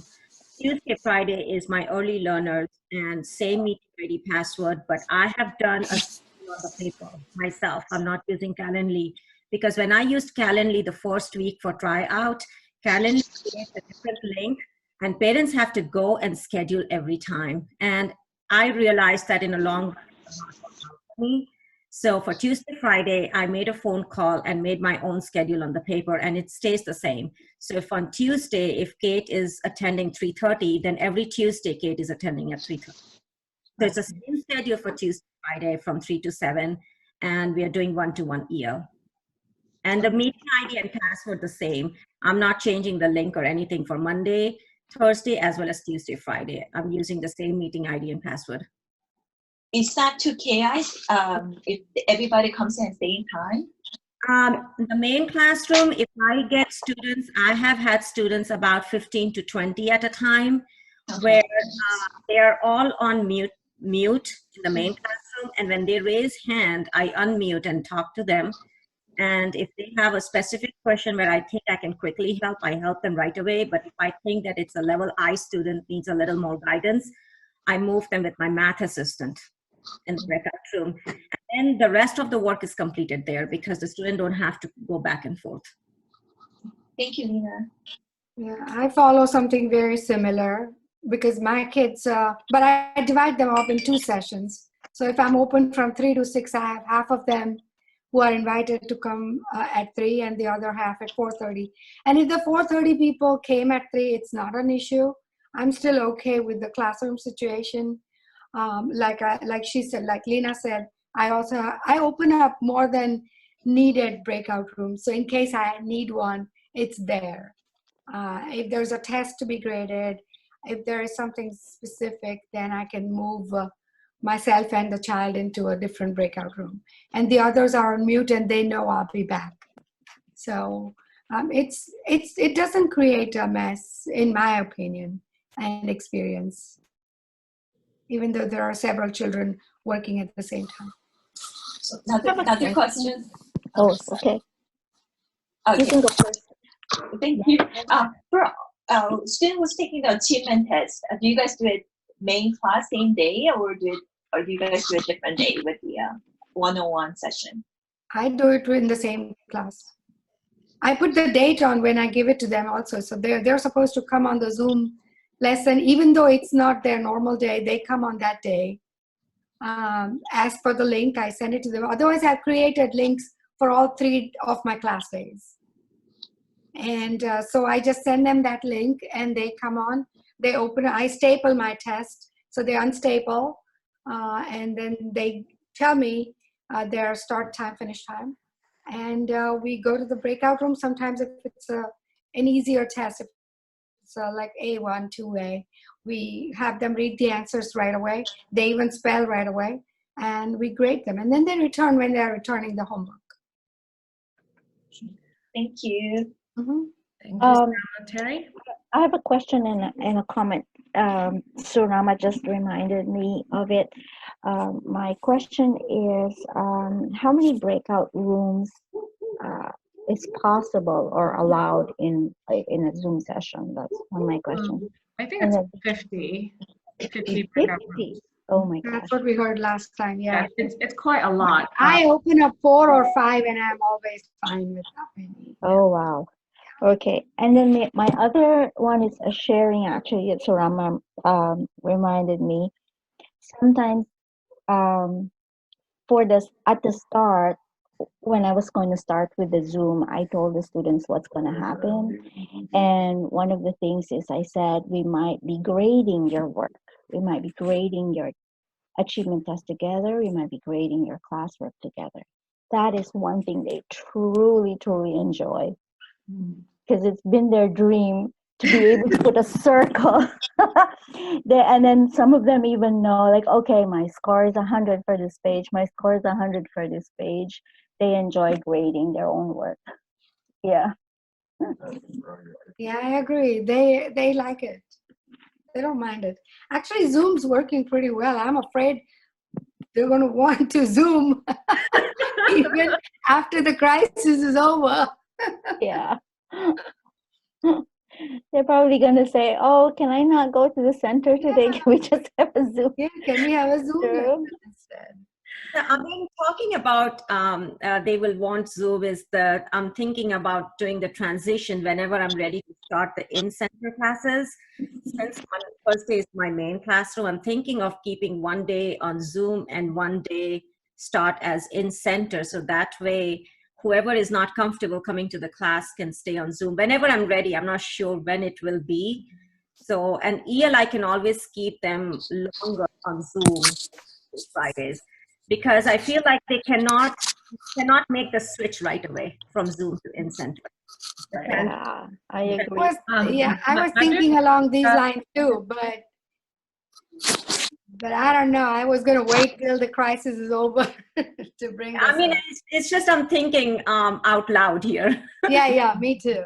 And those students who goes to like their go back to their country, like India, like China, Korea. I mean, that's gonna really work for them because You of can that. offer Like, them, yes, during the summertime or December time when they take long vacations. Yeah. yes, definitely. That would be a great idea. Yeah. Madhu, did you have something to share as well? Or did you raise your hand? Oh, yeah, I just wanted to share that we did extend our hours for Zoom. So I do 4 days a week. I do it on like Monday, Thursday from 11 to 6, and Tuesday, Fridays, we do it from 1 to 6. So right now it's just me. We do the Zoom. Whenever students have tasks, I give them a specific time to the parent that this is the day, this is the time they need to come on Zoom, and they do the task with me. And for early learners, they usually come in early. So I don't have a lot of early learners coming on Zoom, but those that are coming, they're coming consistently. And so they either come in early or come in later, so it doesn't bother the main classroom. And let's say if they come in and we have too many students, so I just send a message to the parents, could you come in at this time, and they're happy with it.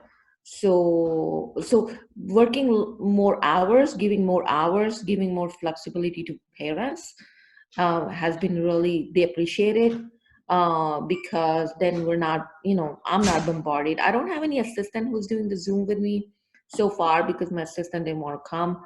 So I have one assistant, she started coming, so I might involve her in that, but so far it's been working out okay with doing more hours. So that was just my 2 cents. And thank you for all the information from all the instructors.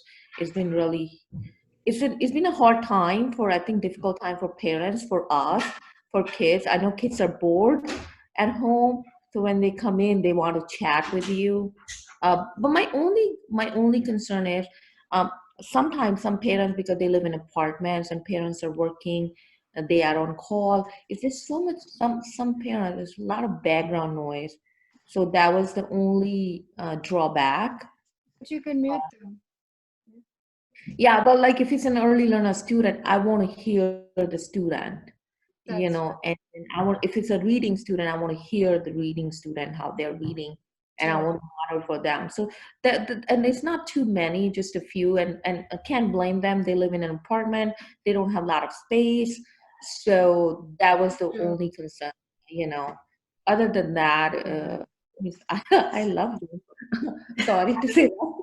It's so funny that for the first time you're hearing students say, "I want to go to school. I don't want to stay home. I want to go to school." I know, and they want to come to Kuma. They're like, when can I come to Kuma? Yeah.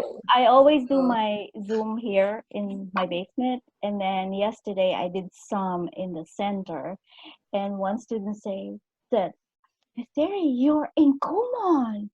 It looks so new." I said, "What?" I didn't do anything.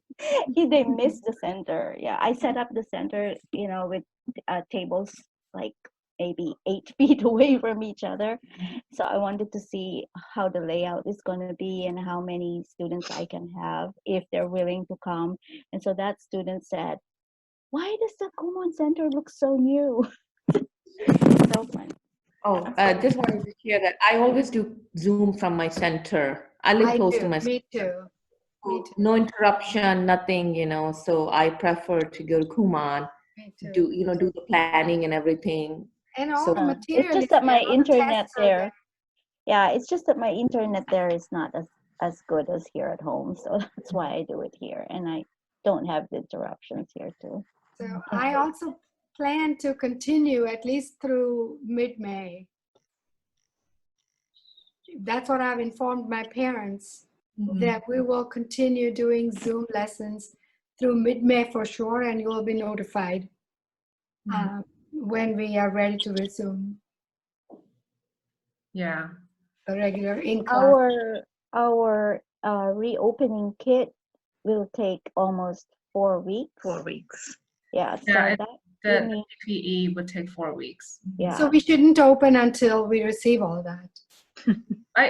I would say you know, take a look at the reopening guidebook that KNA released, because that's going to give you some ideas about scheduling, right? The center layout, because there will be modifications that we'll need to make just to make sure that our center is safe for everybody and we are following the social distancing guidelines. So it's not a bad idea to start thinking about that now. You know, if you don't have scheduling, how are you going to implement it? How are you going to be utilizing your assistants? And making sure that you have the sanitation supplies, right?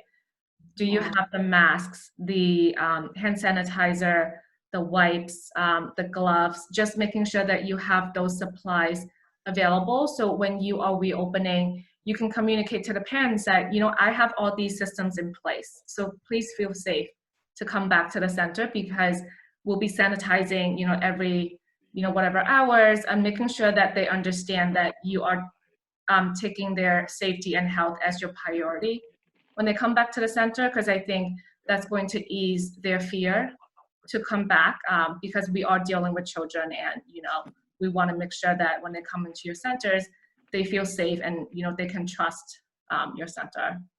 So. Oh, Leslie. I have my mask. Leslie, I know it's so hard to get wipes, more wipes. You can get more wipes. My only concern is that we're planning like hopefully by June. We're not planning anything in May. Right. As far as you have to see the trend where it is going as the businesses are opening. But the biggest concern I think for all the instructors is that for early learners, how we're going to maintain that 6 feet. So there's some students, yeah, they can work and you can step back, but then very young students, we are, you know, 7, 8, 6, say.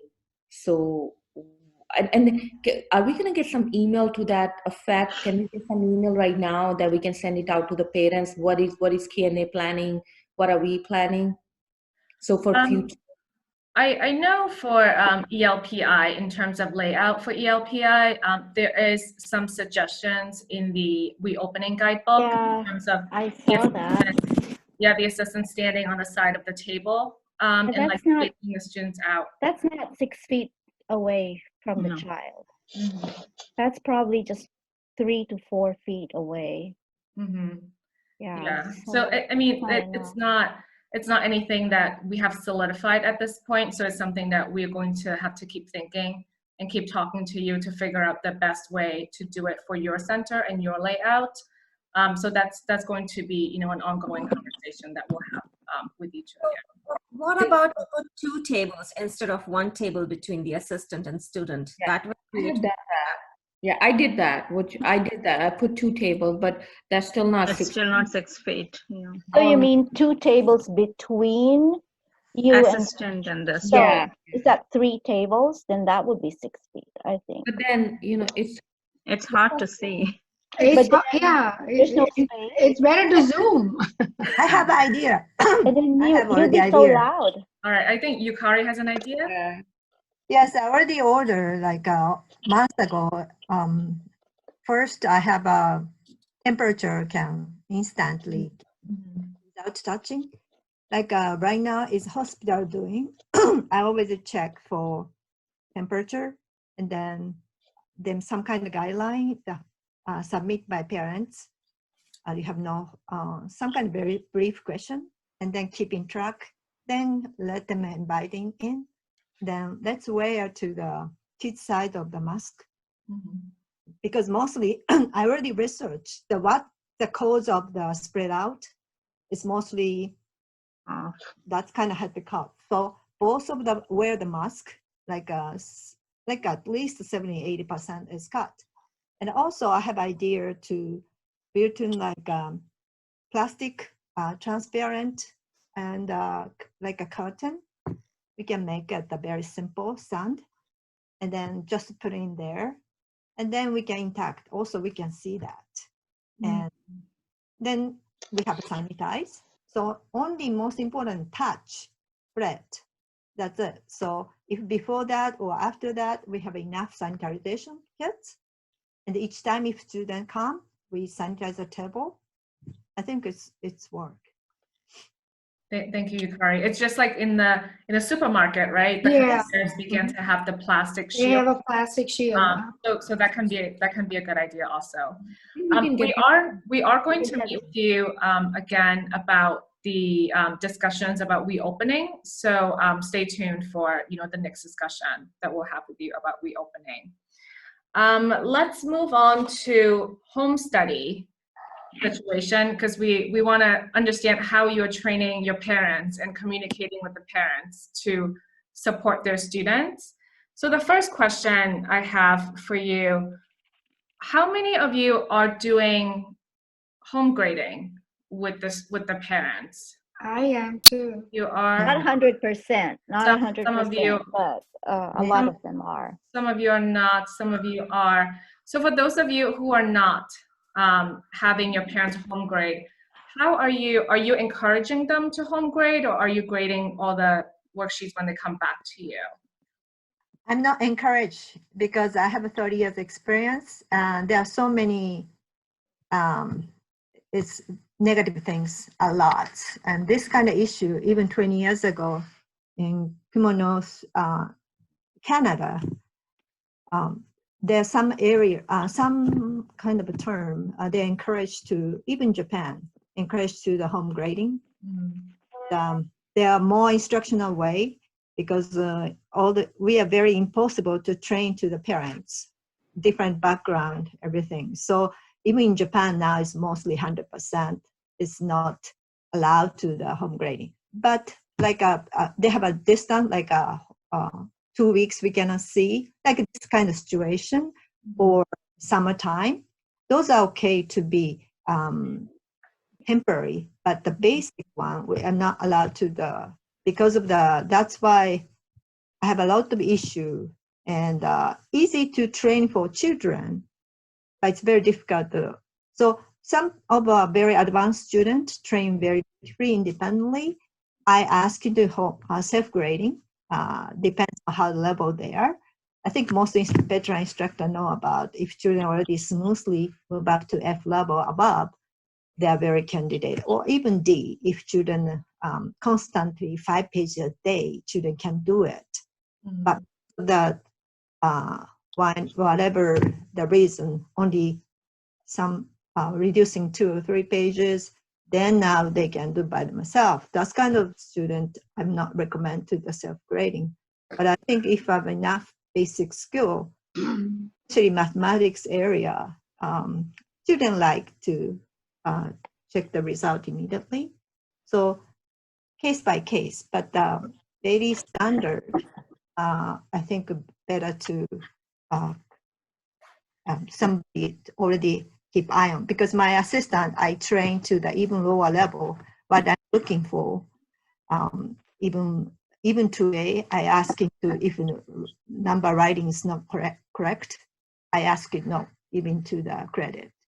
So the parents, it's very difficult to, very, very few candidates allowed to, they have an eye to looking at the same instructor.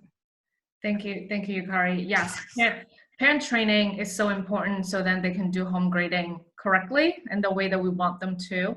So I want to ask, if you are having success having your parents home grade, what are some things that you do to train them? And, how do you make sure that they are home grading correctly?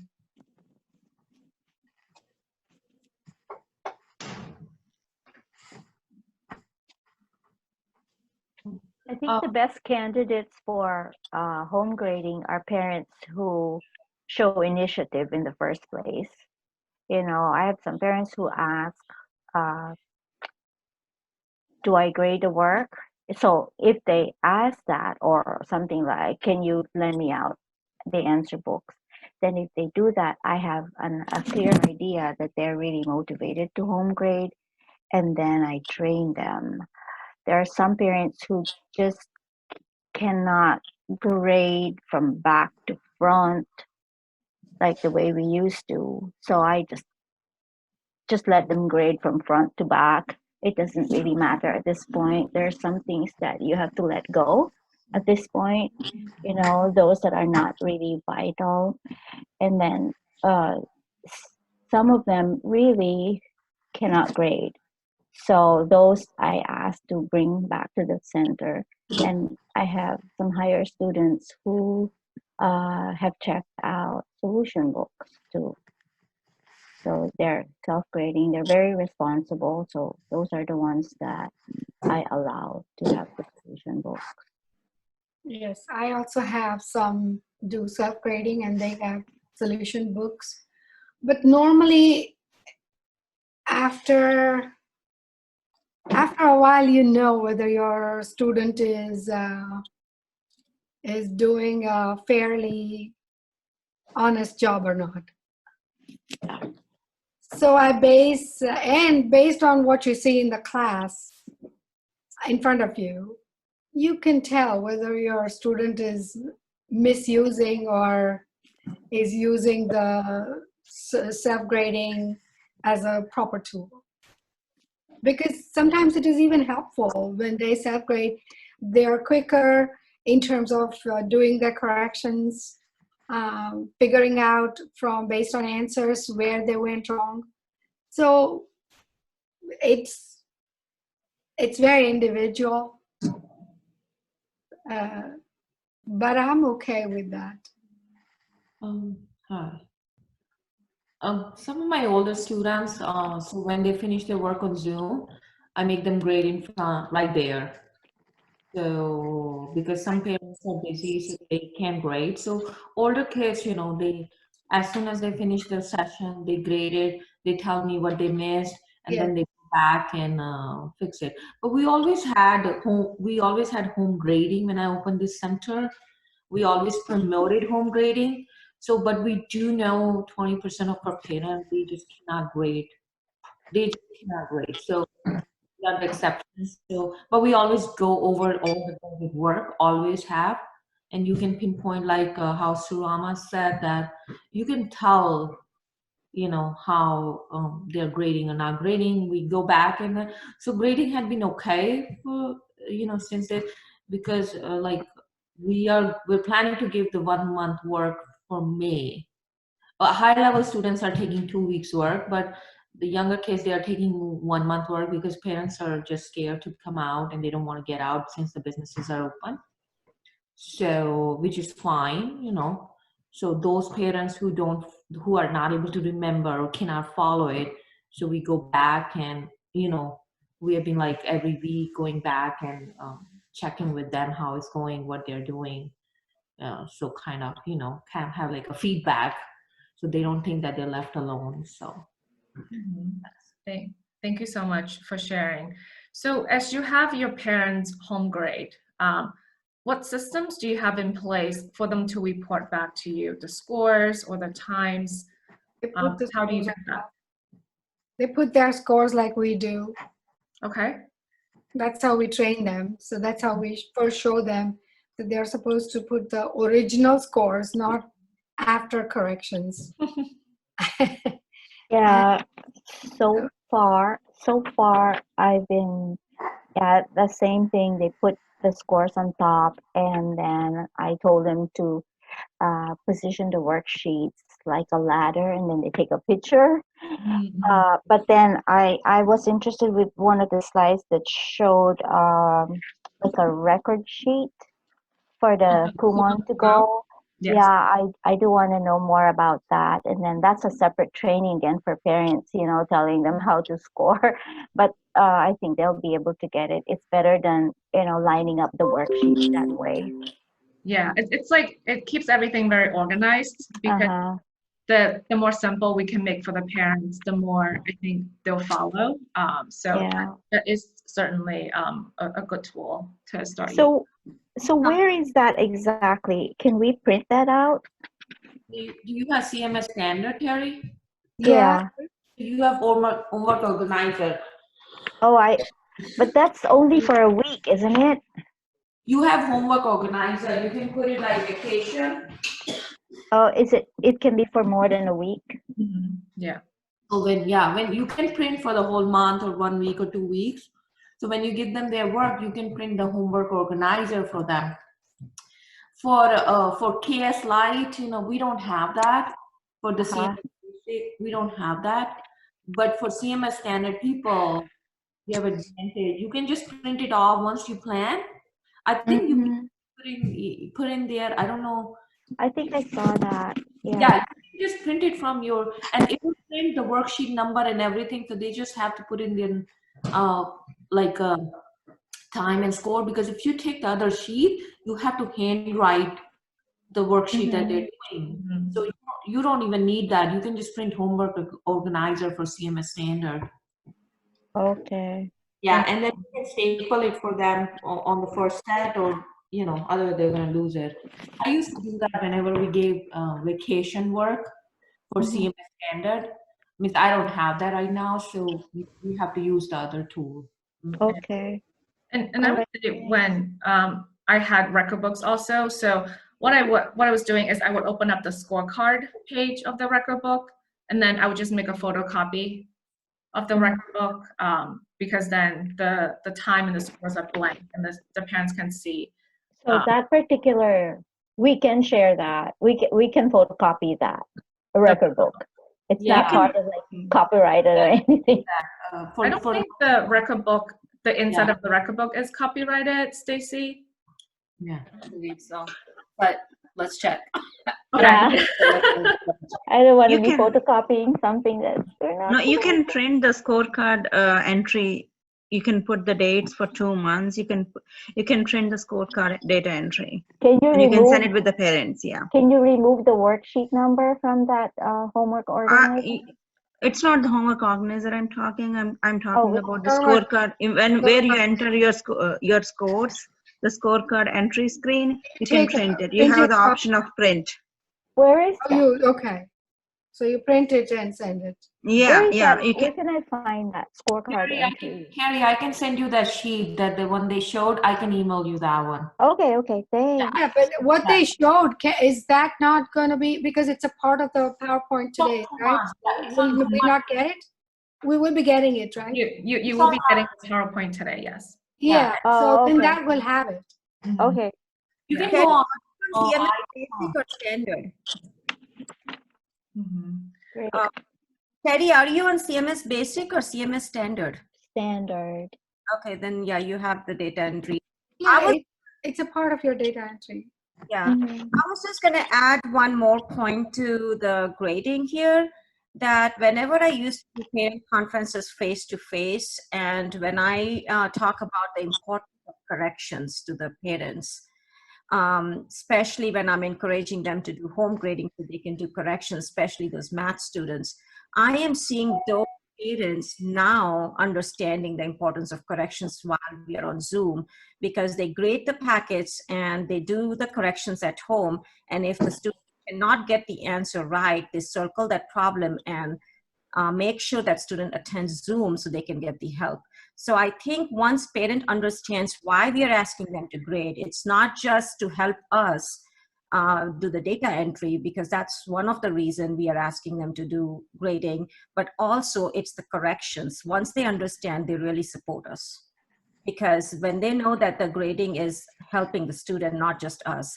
Because I have seen all those parent conferences over and over when I'm talking about the corrections, those parents are actually now grading every day because they want the students to do corrections before moving on to the new set.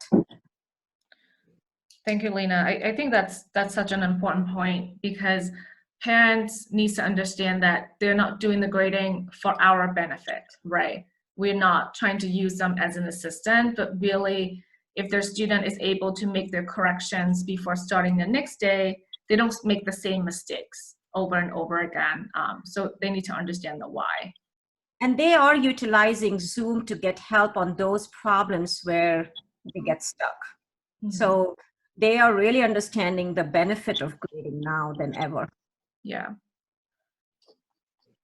Thank you so much. I think we only have maybe 1 or 2 minutes left in the breakout room together. So I just want to thank each and every one of you for sharing your best practices and your questions. And I hope that you gained something valuable from this session to take back to your center.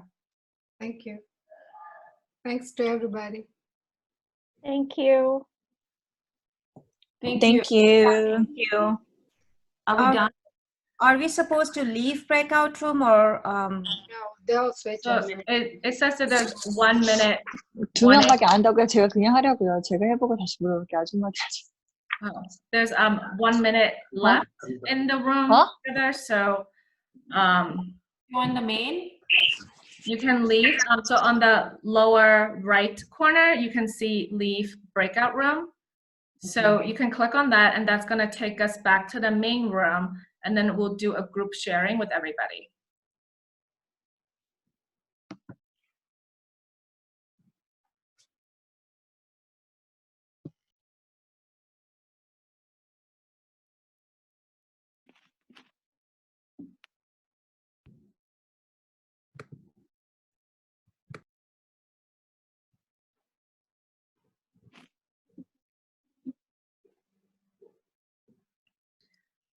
So it's the lower okay. corner. So all of us are going to leave. Yeah, Okay, it'll take found you it. back to the main room. Thank you. Okay, Carrie. thanks.